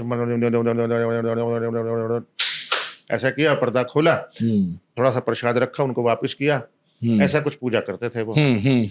तो एक दिन वो छुट्टी पे गए, तो मेरे को बोले यार संभाल लेना। बोले संभाल लूंगा, कोई बात नहीं। मेरे को गधी का पूंजड़, एक मंत्र ना आए मुझे, मुझे कुछ पता ही नहीं, लेकिन फिर भी मैं अपना धोती कुर्ता पहन के वहां बैठ गया, तिलक लगा के, और जो भी आए, सबको मालूम था कि ब्राह्मण है, सब कॉलोनी के ही लोग थे, तो मैं उनसे प्रसाद लेता था, हनुमान जी के पास रखता था, पर्दा बंद करता था, जय बजरंगबली ऐसे करता था, और प्रसाद थोड़ा चढ़ा करके उनको वापस दे देता था। सब खुश, बजरंगबली भी खुश, मैं भी खुश, सब खुश। ऐसा नहीं होता है कि भगवान इससे खुश होंगे। अरे उनको नियत समझ में आनी चाहिए कि इसकी नियत कैसी है। बस वो चाहता है भगवान खूब जोर जोर से मंत्र लाउड स्पीकर के बोल के खुश होंगे। राहत इंदौरी बोलते हैं कि इतनी जोर जोर से बोल के भगवान को याद करते हो, किसी दिन उसने आराम से याद कर लिया ना।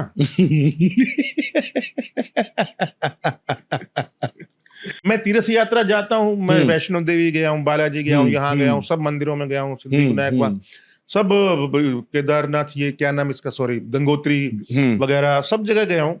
लेकिन मैं इसलिए नहीं गया हूँ कि मुझे भगवान चाहिए या मेरी मन्नत पूरी कर दो। अच्छा, मैं कुछ मांगने नहीं जाता। अच्छा, मैं जाता हूँ कि एक शांति की जगह है, बहुत सारे लोग आते हैं, एक आस्था है और एक मन को शांति मिलती है। वो चाहे आप मसूरी चले जाओ, हिल स्टेशन, वहां भी मिलता है, वो मंदिर में भी मिलता है। मंदिर में अच्छा लगता है, कुछ कलर्स वगैरह अच्छे होते हैं, राइट, लोग आते हैं, अच्छा लगता है। सब लोग मिल करके एक जगह इकट्ठा हुए, यही अपने आप में बहुत बड़ी बात, सबसे बड़ी स्पिरिचुअलिटी। बिल्कुल, तो इस तरीके से जाता हूं मैं। मेरा ये नहीं है कि मंदिर जाओगे तभी मुक्ति मिलेगी या तभी भगवान मिलेंगे, या भगवान चाहिए ही क्यों। भगवान तो आपके अंदर है। बिल्कुल बिल्कुल बिल्कुल। अगर देखा जाए तो कण कण में भगवान है जी, तो मुझे जरूरत नहीं है मंदिर की। जी सर, आपने जैसे बहुत सारी किताबें पढ़ी है, अभी जैसे हमने अभी अंदर बात की थी कि आपने ओशो पढ़ी है, कबीर पढ़ी है, तो ये सारा जो आपके अंदर ज्ञान है ये उन्हीं किताबों से है?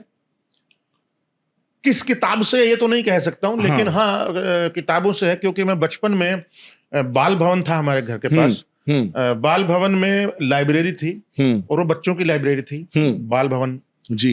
तो उसमें मैं बहुत सारी अमर चित्र कथाएं, पंचतंत्र की कथाएं, वाह, और बॉल पॉकेट बुक्स, बाल पॉकेट बुक्स, राजन इकबाल सीरीज वगैरह, ये तुमको नहीं मालूम होगा क्योंकि बहुत पुरानी बातें हैं, पर मैंने सुनी है ये सारी चीजें। तो ये जो चंपक ये तो पढ़ी है मैंने, लोटपोट, सरिता, चंदामामा, ये सारी पढ़ी है मैंने सर, बचपन में पूरी पढ़ता था और हर रोज एक दो किताबें घर लाता था, फिर अगले दिन दे करके दूसरी लाता था, ऐसे ऐसे करता था।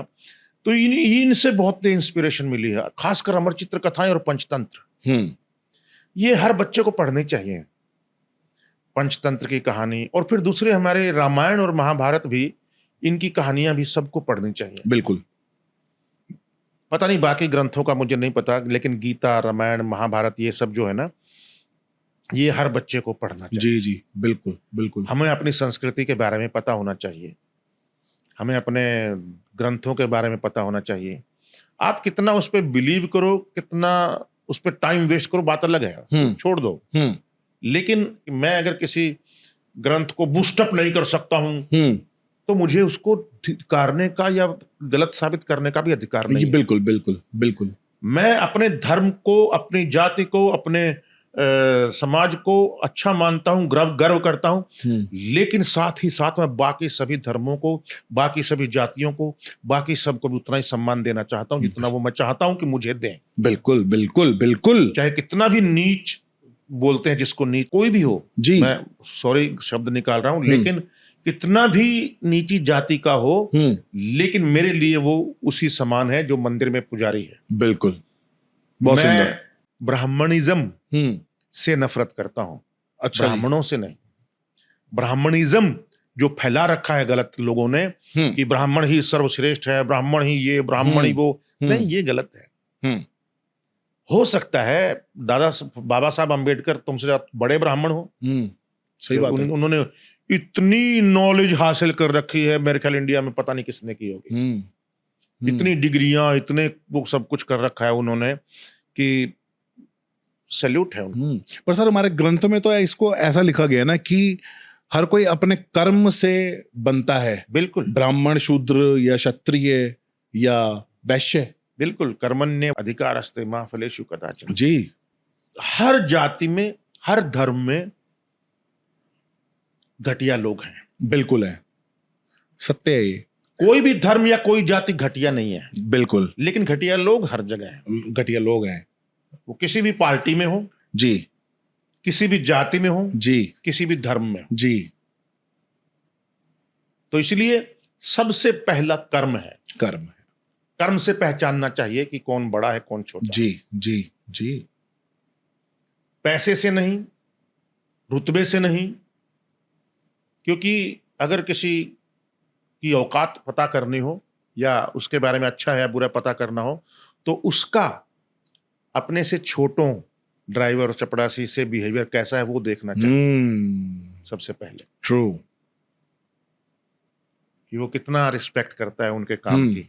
हमको कोरोना में पता चला ना, कोरोना में पता चला कि सब्जी वाले कितने इंपॉर्टेंट हैं, स्वीपर कितना इंपॉर्टेंट है, दूध बेचने वाले कितने इंपॉर्टेंट है। अब तब पता चला हमको, तब पता चला कि 5 करोड़ की गाड़ी बेकार है, 1 करोड़ की घड़ी बेकार है, सूट बेकार है, ये सब बेकार है। असली चीजें हैं जो बेसिक नॉर्मल जो चीजें होती हैं। लेकिन कोरोना भी कुछ ना बिगाड़ पाया इंसानों का, वैसे के वैसे हैं, चिकने घड़े, कोई असर नहीं पड़ता किसी पे। कितनी भी बड़ी महामारी, कितनी भी बड़ा युद्ध आ जाए, चाहे ईरान का या इसका युद्ध, कोई भी युद्ध आ जाए, किसी पे कोई फर्क नहीं पड़ता। कीड़े मकोड़ों की तरह मारे जाएं लोग, क्यों मरे कैसे मरे, किसी को कोई फर्क नहीं पड़ता। बहुत मोटी चमड़ी के लोग हैं हम लोग। पता नहीं कब ये सिस्टम ठीक होगा। उनके लिए खेल हो गया, पावर गेम हो गया, और जो बच्चे बेचारे मरे स्कूल के, जो आम जनता मर रही है, जो चाहे किसी भी देश में हो, आम जनता का क्या कसूर है? उन्होंने क्या किया है यार? बहुत ही वो बोलते हैं ना उर्दू में, एक युद्ध अपने आप में एक मसला है, युद्ध क्या मसले हल करेगा। क्या बात है सर। आपने फिल्म भी डायरेक्ट करी है एक? बिल्कुल करी है। उसके बारे में थोड़ा सा बताएं। हाँ, फिल्म का नाम है दादा लक्ष्मी। आप यूट्यूब में जाके, फिल्म तो नहीं देख पाएंगे, लेकिन यूट्यूब में उसके गाने, उसके ट्रेलर, उसके बारे में, उसके इंटरव्यू, उसका बहुत कुछ मिलेगा। पंडित लक्ष्मीचंद एक शख्स हुए काफी, जिसको हम शेक्सपियर ऑफ हरियाणा बोलते हैं, और सबसे बड़े शख्सियत हैं, फोक आर्टिस्ट, फोक सिंगर, फोक एक्टर, सब कुछ फोक आर्टिस्ट रहे हैं। उन लक्ष्मीचंद से पहले का युग और लक्ष्मीचंद के बाद का युग, ऐसे वो माइलस्टोन पर्सनैलिटी है। उनकी लाइफ के ऊपर है ये फिल्म। अभी पार्ट 1 बनी है, 2.5 घंटे की है, और 107 इंटरनेशनल अवार्ड मिल चुके हैं पूरी दुनिया में। वाओ। कांस में दिखाई जा चुकी है, नेशनल अवार्ड मिल चुका है, और बहुत सा 2 जगह पर, ग्वालियर और बॉम्बे में 2 यूनिवर्सिटीज़ में सिलेबस में पढ़ाई जाती है सिनेमा के। और ये अपने आप में एक मेरे लिए बहुत बड़ी उपलब्धि है। और मैं 6 साल लगे मुझे इसको 5 साल लगे बनने में, 1 साल रिलीज होने में लग गया, और बीच में कोरोना का पीरियड भी था, लॉकडाउन भी था, बाई चांस मैं क्या करूं, उसमें मैंने पोस्ट प्रोडक्शन किया। तो एक ऐसे व्यक्ति की कहानी है जो कभी स्कूल नहीं गया, लेकिन वो आज सबसे बड़ा स्पिरिचुअल या मोटिवेशनल जिसने लिखा वो है लक्ष्मीचंद, सबसे बड़ा हरियाणा के अंदर। वाह। और वो कभी स्कूल नहीं गया, उसने ज्ञान पाया सुन सुन के लोगों से, बाबाओं से या धर्मशास्त्रियों से उसने ज्ञान लिया, और काफ़ी इंटरेस्टिंग कहानी है। फिर इतना अच्छा गाता था कि उसके साथ के सिंगरों ने उसको सिंदूर पिला दिया, पारा खिला दिया, तक फिर उसकी आवाज़ चली गई। फिर कैसे उसकी आवाज़ वापस आती है, वो कुएं के अंदर रियाज करता है 6-7 महीने, चारपाई लटका के कुएं में, किस तरीके से उसकी आवाज़ वापस आई। फिर आवाज़ वापस आने तक ये कहानी है पार्ट 1। उसके बाद अभी पार्ट 2 में आएगा, तो वो करनी है अभी मुझे। सर कहाँ देख सकते हैं इस फिल्म को फिर? इसको एक्सट्रीम प्ले एक OTT है, उस पे है दादा लक्ष्मी, और स्टेज ऐप है, एक स्टेज करके, स्टेज हरियाणवी अगर आप टाइप करेंगे तो आ जाएगा। उसमें है मेरे ख्याल 99 रुपीज़ में या 199 में शायद वो लेना पड़ता है सब्सक्रिप्शन। हो जाएगा, वो देख सकते हैं आप। और नहीं तो आप मुझे फ़ोन कर सकते हैं, मैं आपको वीडियो लिंक भेज सकता हूँ। ऐसा हो जाए तो सर लोग पागल कर देंगे आपको। नहीं कर दें, इंटरेस्ट तो दिखाएं देखने का। मैं तो अभी रामनगर में शो किया था, तो जितनी पब्लिक बाहर थी उतनी अंदर थी, उससे डबल बाहर थी। वाओ। तो मुझे 2 शो रखने पड़े। वाओ। हाँ, तो इतना पब्लिक बॉम्बे के इतना सुना था इन लोगों ने ना, इतना सुन लिया था इस फिल्म के बारे में कि देखनी है, बस देखनी है। तो बहुत काफ़ी डायरेक्टर लोग आए थे, बहुत सारे सिनेमा के ही लोग थे सारे। अब आपने मूवी को डायरेक्ट करके भी देख लिया है, मूवी में एक्ट करके भी देख लिया है, कौन सा ज्यादा बेटर है, डायरेक्शन या एक्शन? नहीं, बेटर का कोई सवाल नहीं है। Director is the captain of the ship. Direct अगर आपको करना है तो आपको अपना तन मन धन त्यागना पड़ेगा, सब कुछ। और आपको टोटल कंसंट्रेशन उसके अंदर करना पड़ेगा। आपकी रगों में वो कहानी दौड़नी चाहिए जो आप बताना चाहते हो जी। आपको रात को सोते हुए भी अनकंफर्टेबलनेस होनी चाहिए। जो लिखा गया है वो लिख लिया है, लेकिन वो तब भी आपको रहता है कि नहीं यार, अभी और बेटर हो सकता है। आखिरी दिन तक जब शूटिंग होती है, तक उस दिन तक आपको लगता है कि नहीं, ये सीन और अच्छा हो सकता है। आपको कॉस्ट्यूम कैसी होगी वो आपको पता होना चाहिए। आपके दिमाग में वो तस्वीर होनी चाहिए। उसकी आवाज कैसी होगी, उसका हुलिया कैसा होगा, वो कैसे बोलेगा, सारे कैरेक्टरों के बारे में आपको पता होना चाहिए एक आदमी को। वो है डायरेक्टर। और उसके बाद कैमरामैन, क्योंकि कैमरा की आंख से ही पूरी कहानी होगी। तो डायरेक्टर जो है ना, वो करके मुझे मजा आ गया। एक्टिंग में तो खैर मैंने बताया ही कि इतने जीवन जीने का, तो इसलिए मैं इस फील्ड में आया हूं। लेकिन डायरेक्शन एक नशा है बहुत बड़ा। डायरेक्शन में आपको नींद भी नहीं आती, फिर भी मजा आता है। रात को कितने बजे उठ करके 2 लाइन याद आई, इस टाइम पे ये लाइन होनी चाहिए, फटाक से मैं उठता था, डायरी में लिखता था। 2 बजे भी, 3 बजे भी, 4 बजे भी, कभी भी। चलते चलते हवाई जहाज में भी हमेशा साथ लेके चलता था लिखने का और पढ़ने का। 17 किताबें पढ़ी थी मैंने दादा लक्ष्मी के ऊपर, मेरे पास अभी भी लाइब्रेरी में पढ़ी है। तो बहुत कुछ मजा आता है इसका। तो पोस्ट प्रोडक्शन में, एडिटिंग में मेरे एडिटर थे श्याम बेनेगल के, 17-18 साल से जो एडिटिंग करते हैं, वो एडिटर है मेरे। वाह जी। और असीम सिन्हा FTI में भी पढ़ाते हैं पुणे में। और प्रकाश झा और बहुत सारी आंखें और काफी सारी फिल्मों के और सीरियलों के जो आर्ट डायरेक्टर हैं, वो मेरे आर्ट डायरेक्टर हैं, जयंत देशमुख।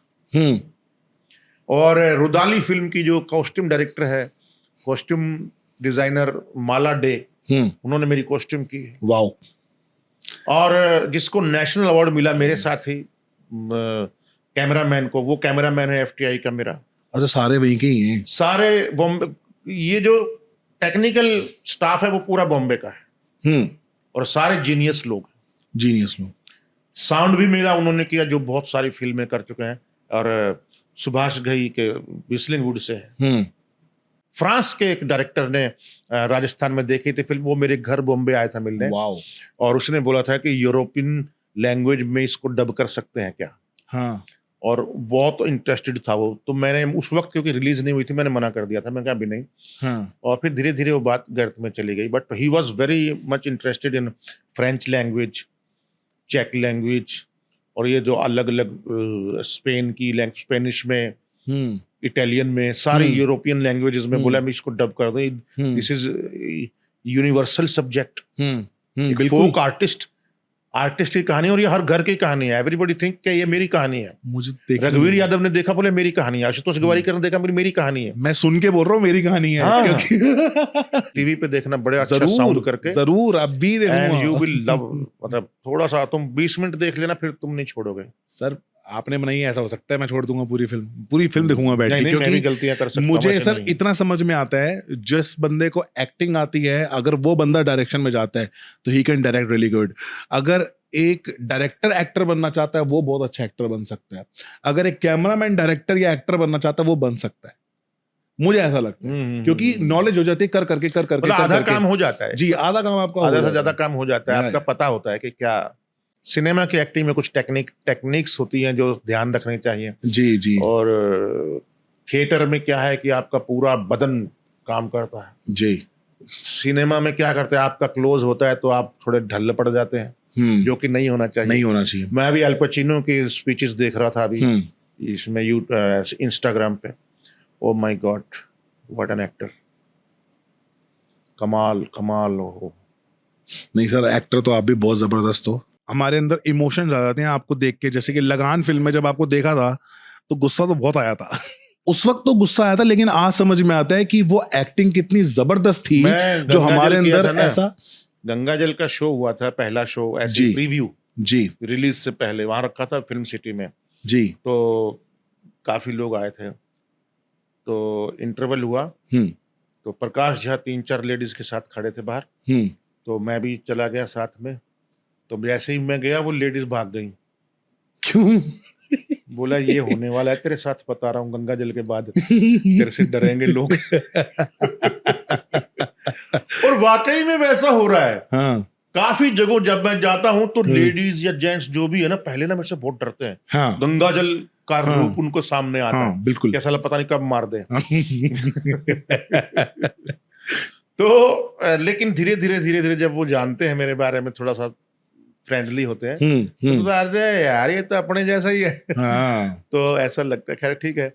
मेघालय, मेघालय की एक लड़की हम पे पेलिंग एक जगह है जहां पर मैं शूटिंग कर रहा था, जानू बरुआ की फिल्म थी।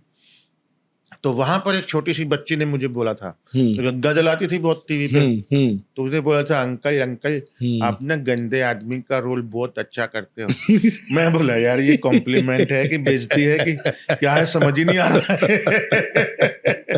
लेकिन उस बच्ची ने बहुत प्यार से इनोसेंटली बोला था। मैंने कहा ओके बेटा। गैंग्स ऑफ वासेपुर में आपने जो रोल किया वो गाना वाला, उसमें आपने एक अपना बॉडी लैंग्वेज रखी है, जैसे यहां तक पूरी शर्ट बंद करके, नीले रंग की शर्ट, पेट थोड़ा सा बाहर और थोड़ा सा गेइश। तो ये कहाँ से आपके अंदर आया? ये तो मतलब मुझे नहीं लगता कि ये स्क्रिप्ट में लिखा हुआ था कि he will behave like a gay या फिर वो ऐसे ढीला नहीं ढाला नहीं, सा वो रहेगा। गाना जो था ना शुरू में, सलाम में इश्क मेरी जान जरा कबूल कर लो, तो उसमें लेडीज आवाज भी मुझे गानी थी हाँ और जेंट्स भी। हाँ तो एक आदमी गांव का या छोटे शहर का जो लेडीज आवाज में भी गाता हो तो उसके अंदर वो हरकतें आ जाती है। राइट। ठीक है ना? तो वो हरकतें आ जाती है। तो एक यहाँ आवाज रखी, आवाज चेंज हो गई और ये करी, थोड़ी सी वो किया। तो मुझे लगता है कि मैंने कहा एक गाने में तो रखूं, बाकी देखी जाएगी। हाँ तो बाकी गानों में कुछ अलग दिखा, मतलब ये हाँ तेरा साथ छूटा 1 2 3 4। तो उस तरीके ये मेरा इम्प्रोवाइजेशन था। हाँ तो बहुत बढ़िया लोगों को पसंद आया ये। लेकिन ये एक दोस्त के नाते फिल्म किया था मैंने, कोई ऐसा एज एन एक्टर बड़ा वो नहीं था, ऐसे ही दोस्ती यारी में। पर सर जितना कर भी दिया था रोल था, मैं। कितना ही रोल था, इतना ऐसा रोल था, बट वो याद है।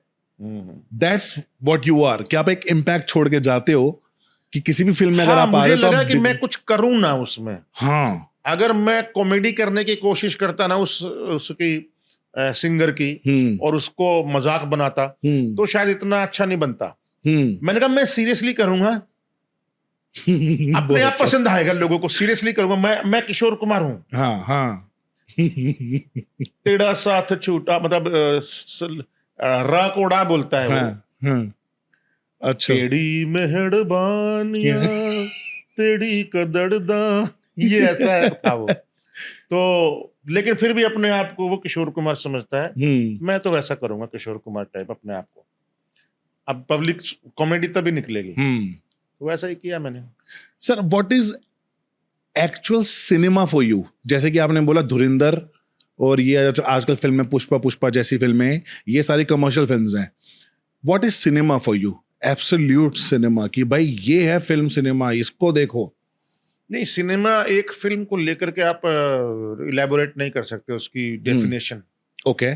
सिनेमा धुरंधर भी है और सिनेमा मंडी भी है, हाँ स्पर्श भी है, सिनेमा भेजा फ्राई भी है, सिनेमा वेडनेसडे भी है, हाँ। सिनेमा थ्री इडियट्स भी है, हम्म। सिनेमा पाथिर पंचाली भी है, ओके।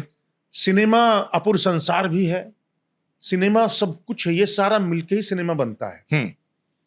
और सुभाष घई की फिल्में वो भी सिनेमा है, राजकुमार संतोषी की फिल्में वो भी सिनेमा है, हम्म। और अनुराग कश्यप की फिल्में वो भी सिनेमा है। हम्म। तो सिनेमा एक चीज में बंधा हुआ नहीं है कि बाहुबली ही सिनेमा है। हम्म। हाँ, लार्जर देन लाइफ हम्म। हो जाता है वो। हम्म। पुष्पा, धुरंधर, ये थोड़ा लार्जर देन लाइफ बनाते हैं लोग उसको, तो वो एक उस तरीके से बनाते हैं। और एक मंडी या अनुराग कश्यप की फिल्में थोड़ा सा रियलिस्टिक ज्यादा होता है। आपको कितना अंदर तक इंजेक्ट करता है, that is good cinema. Which film? मेरे थ्री इडियट्स मेरे को बहुत इंजेक्ट की थी। ए वेडनेसडे मुझे बहुत इंजेक्ट की थी अंदर तक। What a film. तो कौन सी फिल्म होम बाउंड बहुत इंजेक्ट की थी अंदर तक। पता नहीं कब कौन सी फिल्म आपको धीरे से अंदर तक बदल जाए, कई दिनों तक याद रखी जाए, पता नहीं होता। सर आपने वो फिल्म देखी, आंखों देखी? आंखों देखी नहीं, देखनी है मुझे, संजय मिश्रा की। Sir must watch. यस, मैंने आज ही टिक किया है उसको, मस्ट वॉच। संजय मिश्रा का। मैंने एक रील देखा अभी आज, आंखों देखी के बारे में ही उसने बताया था। तो क्योंकि उसने बोला कि मनीष मुंद्रा प्रोड्यूसर है इस फिल्म का, तो बोला मनीष मुंद्रा ने कहा कि आजा तेरे को फिल्म दिखाता हूँ आंखों देखी, देखने चलते हैं। तो बोले बांद्रा में या कहीं किसी जगह वो फिल्म देखने चले गए। तो बोले सर सो छोड़ो ना, आप और मैं देखेंगे और कोई होगा नहीं। लेकिन वो वहां पे गए तो धीरे धीरे धीरे धीरे धीरे हाउसफुल हो गया। बोले जी जी जी। और बोले कि ये, और खड़े होके तालियां बजाई सबने, वो वहीं थे क्योंकि संजय मिश्रा। तो मनीष मुंद्रा ने बोला ये है तेरी पावर। तो ये रील शेयर की थी उसने आज, मैंने आज देखा और उसको रीशेयर भी किया मैंने। आंखों देखी तो बहुत टाइम से लिस्ट में है, लेकिन देखने का बस वही है। एक बार लगा ली ना, छोड़ नहीं पाओगे। बिल्कुल बिल्कुल। बहुत ही इतनी स्मूथ सिनेमा है ना वो। उनकी एक और भी है, वालेकुम नमस्ते। हाँ, ये भी एक फिल्म है संजय मिश्रा। ठीक है, मैं देखूंगा। हाँ। तो सर अभी आप कितनी फिल्म्स कर रहे हो, कितने प्रोजेक्ट्स कर रहे हो अभी? अभी तो मैंने जस्ट खत्म किए हैं 3-4 प्रोजेक्ट। अभी इस पे आना शुरू हो जाएगा 1-2 महीने में सोनी पे, सिविल लाइन। ओके। उसमें वरुण शर्मा और मैं, हम हैं। और एक दुपहिया तो है ही, दुपहिया। और अभी एक आएगा, उसकी आइड शुरू हो गई है, वेटिंग है जिसमें कुमुद मिश्रा और दिबिंदु ओके शर्मा है, ये सब है। वो है अमेजन प्राइम पे। और ग्लोरी एक आएगा नेटफ्लिक्स पे, जिन्होंने मिर्जापुर बनाया है जी, उनका है ये डायरेक्टर। और बाकी काफ़ी सारी कुछ फिल्में हैं, लेकिन वो लो बजट की फिल्में, इसलिए मैं बताता नहीं हूँ। जब आएंगी तभी बताऊंगा, क्योंकि वो बड़े पर्दे पे बहुत मुश्किल से आ पाती हैं और खूब सारे अवार्ड जीत के रह जाती हैं। तो जब कोई आएगी तो बताऊंगा। लेकिन 7-8 फिल्में हैं जो अच्छी फिल्में और अच्छे मेन रोल में ऑलमोस्ट आएगी। सर जैसे आपको इतने सारे फिल्म्स के ऑफर आते रहते हैं और आप कुछ ना कुछ काम करते रहते हैं, कभी कोई ऐसा काम किया कि यार अभी चलो थोड़े पैसे कमा लेते हैं, पता है इसका कुछ नहीं होने वाला, कर लेते हैं चलो? हाँ बिल्कुल, होता है ऐसा कई बार, लेकिन बहुत कम हुआ है ऐसा। अच्छा। हाँ, हमेशा नहीं। मैंने पैसे को सेकेंडरी रखा है और जब पैसे की जरूरत है तभी मैंने ये सोचा है और फिल्म की है कि नहीं यार पैसा आ रहा है, कर लो। ओके। बिल्कुल, पैसा तो होना चाहिए ना, किसी से बस मांगना ना पड़े। और आज तक भगवान की दया से टचवुड ऐसा हुआ है कि आज तक मेरे जीवन में मैंने कभी किसी से उधार नहीं मांगा। वाह वाह। दिया ही दिया है। वाह, खूब। और लेना ही लेना है। और करोड़ों कितना लेना है मुझे नहीं पता, मुझे याद भी नहीं है, लिखा भी नहीं है। वाह। जिनको याद आ जाता है वो दे देते हैं, जिनको नहीं आता बस चलो तेरी किस्मत में था। क्या बात है। दान पुण्य तो करते रहना चाहिए, अच्छी बात है।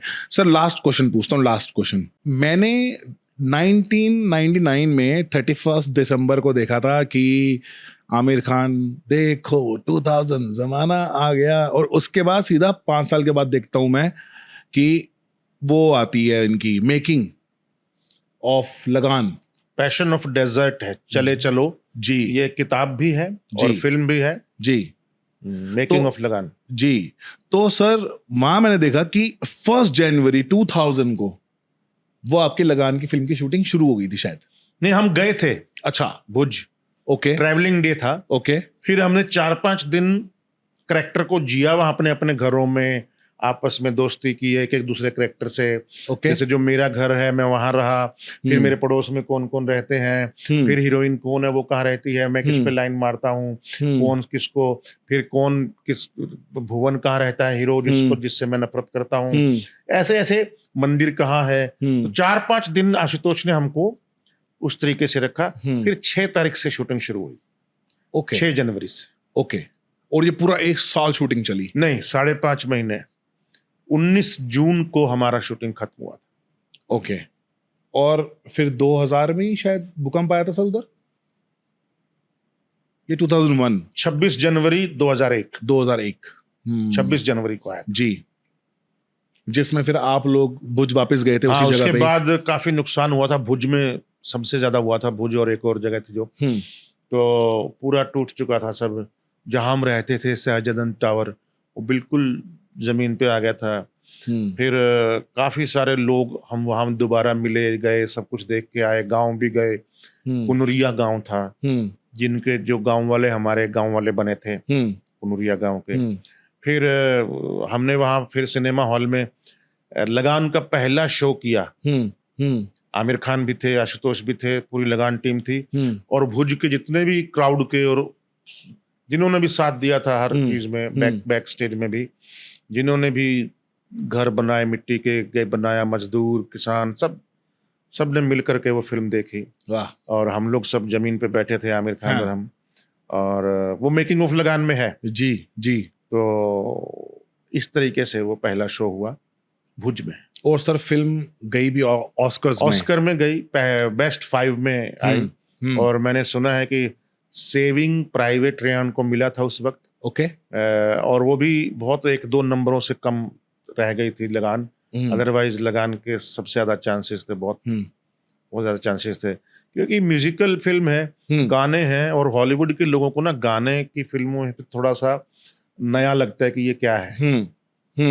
तो इसी, और लंबी भी थी, 3.5-4 घंटे की थी, तो इसलिए उनको आदत नहीं है इतने में तो 3 फिल्म निपटा दें वो। तो लेकिन फिर भी उसकी कंटेंट इतना स्ट्रॉन्ग था, इतना विजुअली इतना स्ट्रॉन्ग था कि बेस्ट 5 में भी आ गई और बेस्ट 2 में भी आ गई। बस थोड़ा सा रह गई। सर वहां पे वो जो क्रिकेट खेले वो रियल खेले थे? हाँ, रियल खेली थी, मतलब बॉल रबड़ वाली थी, मोटी हैवी। अच्छा। लेकिन क्रिकेट तो खेलते थे, खेली सारी। मतलब जैसे कोई शॉट्स तो ऐसे भी थे ना कि हाँ चलो भाई मार दिया, छक्का मार दिया, यहाँ मार दिया, तो वो रियल बॉलर डाल रहे थे, खेल रहे थे आप लोग, या शूटिंग ही चल रही थी? हाँ, सीरियस? हम रिहर्सल करते थे, मतलब ऐसे क्रिकेट खेलते थे ऐसे ही। हाँ। और जब शूटिंग करनी होती थी तो जो शॉट चाहिए वही खेलेंगे ना। अच्छा। जैसे मैंने कैच ली थी एक, हाँ जो खतरनाक कैच थी, वो बहुत हवा में डाइव मारते हुए ऐसे जी। तो एक टेबल था, स्टूल था, वहां से मैं एक स्प्रिंग बोर्ड पे कूदता था। स्प्रिंग बोर्ड से मैं ऐसे जाता था, और वो बॉल आमिर खान फेंक रहा था उधर से, और वो कैच करनी थी मुझे। तो पहले दिन 23-24 टेक हो गए, मैं टूट गया, लेकिन वो कैच नहीं मिल पाई। तो आशुतोष ने, आमिर ने बोला कि आज रहने देते हैं क्योंकि हो ही नहीं रहा है। हाँ। छोड़ दिया। फिर 2-3 दिन बाद फिर बोले करें, मैंने कहा करो। फिर मैं तैयार है, पहला ही टेक ओके हो गया। अच्छा। हाँ। फिर आशुतोष बोला कि देख मेरे को तो मिल गया है, लेकिन बेटर हो सकता है। तो मैंने कहा एक और करते हैं। फिर दूसरा टेक किया, वो बेटर था और ओके था। तो वो दूसरा टेक जो था वो फिल्म के अंदर है। तो ऐसा होता है कई बार, तो मेंटली अगर प्रिपेयर ना हो ना आदमी, तो कुछ भी 10 टेक 20 टेक 30 टेक लग जाते हैं। क्योंकि टेक्निकल था, ये छलांग ऐसी ही जानी चाहिए, मतलब हॉरिजॉन्टल, जमीन से, मतलब ऐसा नहीं दिखना चाहिए, ऐसे ही दिखना चाहिए, ऐसा दिखना चाहिए कि ऐसा, मतलब लिए आपने इस हाथ से ऐसे करके पकड़ी थी, जहां तक मुझे याद है। हाथ से ऐसे पकड़ी आपका थी, ये एक हाथ से उतरता है और ऐसे करके और पकड़ते वो हो। ऊपर रख करके हाँ। जमीन पे गिरा था। हाँ, हाँ, हाँ। बाल लंबे लंबे थे। हाँ। तो सर जैसे आपने इतनी बार जम्स मारी, अभी आप बता रहे हो 23-24 बार जम्स मारी, तो फिर यहाँ तो कितना लगी होगी आपको पेन? हाँ नहीं, वो चोट वोट तो लगी जाती बॉडी होगी। सहने लायक थी उस वक्त, अच्छा। अभी नहीं है। अभी तो 26 साल हो गए उस बात के, 25 साल हो गए। हाँ 25 साल मना भी रहे हैं। अभी हम 15 जून को रिलीज हुई थी, तो 15 जून को आमिर के घर पे या कहीं किसी होटल में अरे मनाएंगे वाह हम वाह वाह 25 साल, या किसी चैनल पे। वाह। ठीक है सर, बहुत ही ज्यादा मजा आया। ठीक है, मुझे भी मजा आया पारस, और मुझे अच्छा ये लगा कि तुम लिस्ट बना के नहीं आए थे क्वेश्चन की। बस बातचीत चलती रही और उसी में से क्वेश्चन निकलते रहे। जी सर। और एक फ्लो के अंदर हम सब बोलते रहे। जी सर। मुझे भी पता नहीं चला कि इंटरव्यू दे रहा हूं मैं, मुझे ऐसा ही लग रहा है कि बैठ के बातचीत कर जी रहे हैं। सर। नहीं, मुझे अच्छा लगा आज ये करके, बातचीत करके, क्योंकि हर इंटरव्यू में वही होता है। आप कहाँ पैदा हुए, क्या हुआ, वहां से जर्नी क्या रही, फिर आपने क्या, कितनी गरीबी क्या क्या किया। हाँ। अरे बहुत कुछ किया, अब उतना मैं कितनी बार बताऊं यार। मुझे खुद ही गिल्ट होता है कि मैंने गरीबी देखी या कुछ ऐसे काम किए, आटे की चक्की, या वो उसको बताना क्या है, बार बार क्या है उसमें, हो गया खत्म। कोई स्ट्रगल थोड़ी था। दैट इज माई प्राउड है वो, मैं I am proud of that. बिल्कुल। I have done these things. तो किसी से भीख तो नहीं मांगी ना। बिल्कुल बिल्कुल बिल्कुल। अच्छे से काम किए, बढ़िया जिए। और आज की डेट में तो लोगों से करोड़ रुपए लेना ही है। लेते हैं, पता नहीं। आपने लेना ही है, लेना है, जिनको आपने दिया हुआ है। दिया हुआ है वो पता नहीं, वो नहीं आएगा, वो मैंने काट दिया है। मुझे लगता है कि किसी को देना चाहिए ना, वो इसी भाव से देना चाहिए कि पता है यार ये वापस नहीं आएगा, तू ले ले। एक बार हम ताश खेल रहे थे वनराई कॉलोनी में, वो हब के सामने। दिवाली का दिन था, रात भर बैठना था, और दधी पांडे जो होम बाउंड में फादर बने हैं, राजपाल यादव और संजय सोनू जो दोपहिया में पंडित बने, और बहुत सारे लोग, सुब्रत दत्ता जो एक्टर हैं, एक काफी फिल्में कर रही हैं, और अश्विनी गुप्ता या अश्विनी कुछ नाम है उसका वो, और मनोज गोयल, और काफी सारे लोग, हम ताश खेल रहे थे। और उस दिन पता नहीं क्यों मेरा ही पत्ता चल रहा था बस। तो सबके पैसे खत्म हो गए, फिर उधार चलती रही। फिर लास्ट में सुबह तक, मतलब वो डबल चलते रहे कि उधार जल्दी उतरे, डबल चढ़ता रहा। अच्छा। तो लास्ट में ना सब दुखी हो गए, परेशान हो गए, और मतलब रोने जैसी हालत हो गई सबकी। मैं अकेला विनर। हाँ। और लिस्ट में देखे कोई 7 लाख राजपाल के, 3 लाख उसके, 2 लाख इसके, 2.5 लाख इसके, 5 लाख इसके, ऐसा सबको मुझे देना है। वाह। और सारे ना ऐसे बोले यार चाय बना लो यार। तो चाय बन रही थी और सब ना उदास बैठे, कोई खिड़की पे, कोई इस पे। और मैंने कहा ओ, सबने देखा मुझे, क्या हो गया। मैंने कागज लिया और फाड़ दिया। मैं बोला किसी को 1 पैसा देने की जरूरत नहीं है। तो रिलैक्स करो और एंजॉय करो लाइफ को। साले स्ट्रगल कर रहे हैं, ये थोड़ी करने आए हम लोग। वाह। आज तक याद है सबको ये बात। वाह वाह। और मैंने बोला यार ये क्या है, ये तो चलो टाइम पास हो गया। तुम 2-3 हजार, 2-4 हजार, 5 हजार हार गए तो कोई बात नहीं, चलो। लेकिन ये तो कोई, इसलिए तो बॉम्बे नहीं आए हम। सही बात है। ये टेंशन झेलने, तो इसलिए टोटल नक्की कर दिया, बराबर कर दिया। तो ऐसे भी बहुत सारे किस्से हुए हैं। पहले तो यही सब गेम्स ही चलती थी, ये कुछ भी आया, दिवाली आया, कुछ भी नहीं, हम तो लेकिन दिवाली पे खेलते थे एक दिन आमिर खान के यहाँ। अच्छा। हाँ, वहां बुलाते, सलमान भी आते थे, सब आते थे, रणवीर कपूर ये, और सारे डायरेक्टर एक्टर सब बैठते थे वहां। तो वहां 3 जमावड़े लग जाते थे, लेडीज का, उसका, उनका अलग। अच्छा, छोटा टेबल, बड़ा टेबल, फिर बड़ा टेबल, ऐसा? हाँ, मतलब पैसों के हिसाब से। पैसों के हिसाब से 100 रुपया ब्लाइंड, उधर 500 रुपया ब्लाइंड, इधर 1000 रुपया ब्लाइंड, ऐसे तो करते करते बहुत। ये रोनित राय सब लोग आते थे बहुत। कौन सी वो कोरियोग्राफर हैं जो, सरोज खान जी। और बहुत सारे, राजू खान, सरोज खान, वाह, सब बहुत भीड़ लगती थी वहाँ। ये अपने दिल्ली 6 के डायरेक्टर जो हैं, रंग दे बसंती के, वो आते थे सब। तो चलिए, ठीक है सर, बहुत ही मजा आया, बहुत ही अच्छा लगा, बहुत ही अच्छा लगा। और सर आप नीचे रहते हो, आ जाया करो कभी कभी, 1-2 पॉडकास्ट फिर से कर लेंगे। आप ऊपर रहते हो, आ जाया करो कभी कभी। ठीक है सर। ठीक है sir, thank you very much for coming. कभी मिलो सौम्य को और छोटे स्वयं को कुछ गाइड करो। जी सर, मैं गाइड करूं। स्वयं भी बहुत प्यारा है, बहुत टैलेंटेड है, और बहुत टैलेंटेड लड़का है, बहुत ही दिशा नहीं मिल रही, और घर की मुर्गी दाल बराबर है। बताओ। हम तो इसीलिए हम FTI जाके पढ़ाते हैं, NSD जाके पढ़ाते हैं, हाँ। और इतनी यूनिवर्सिटीज में क्लासेस लेते हैं एक्टिंग की, ये रोहतक में हर जगह क्लास है। हमारे घर में कोई सुनने वाला नहीं हमारी, कि हम भाई हम भी सीखते तो तब सिखा देंगे ना। फिर हमको मुकेश छाबड़ा को कराना पड़ता है, बेरी जॉन को सर कराना मैं पड़ता वही है, अभी सोच रहा था कि सौरभ श्रीवास्तव की क्लासेस कर रहा है अभी आजकल, हाँ बिल्कुल। तो ही इज डूइंग। तो एक्टिंग तो जब घर पे ही है तो फिर बाहर नहीं क्यों होता जाना ऐसा, पड़ता है? ऐसा अक्सर होता है, हम्म, ऐसा अक्सर होता है। अहमद खान का बेटा क्लासेस कर रहा है सौरभ श्रीवास्तव की। Ahmed Khan welcome to the jungle direct कर रहा है। हाँ हाँ, अहमद खान कोरियोग्राफर, वो डायरेक्ट कर रहा है फिल्म, और उसका बेटा क्लासेस कर रहा है वहां जहां मेरा बेटा कर रहा है। अरशद वारसी, उसका बेटा भी वहीं क्लासेस कर रहा है।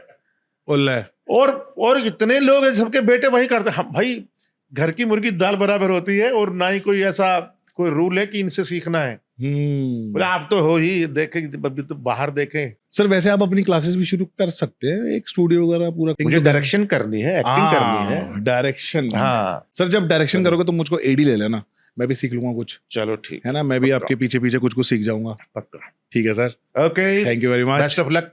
Thank you sir, Radhe Radhe. Thank you, Radhe Radhe.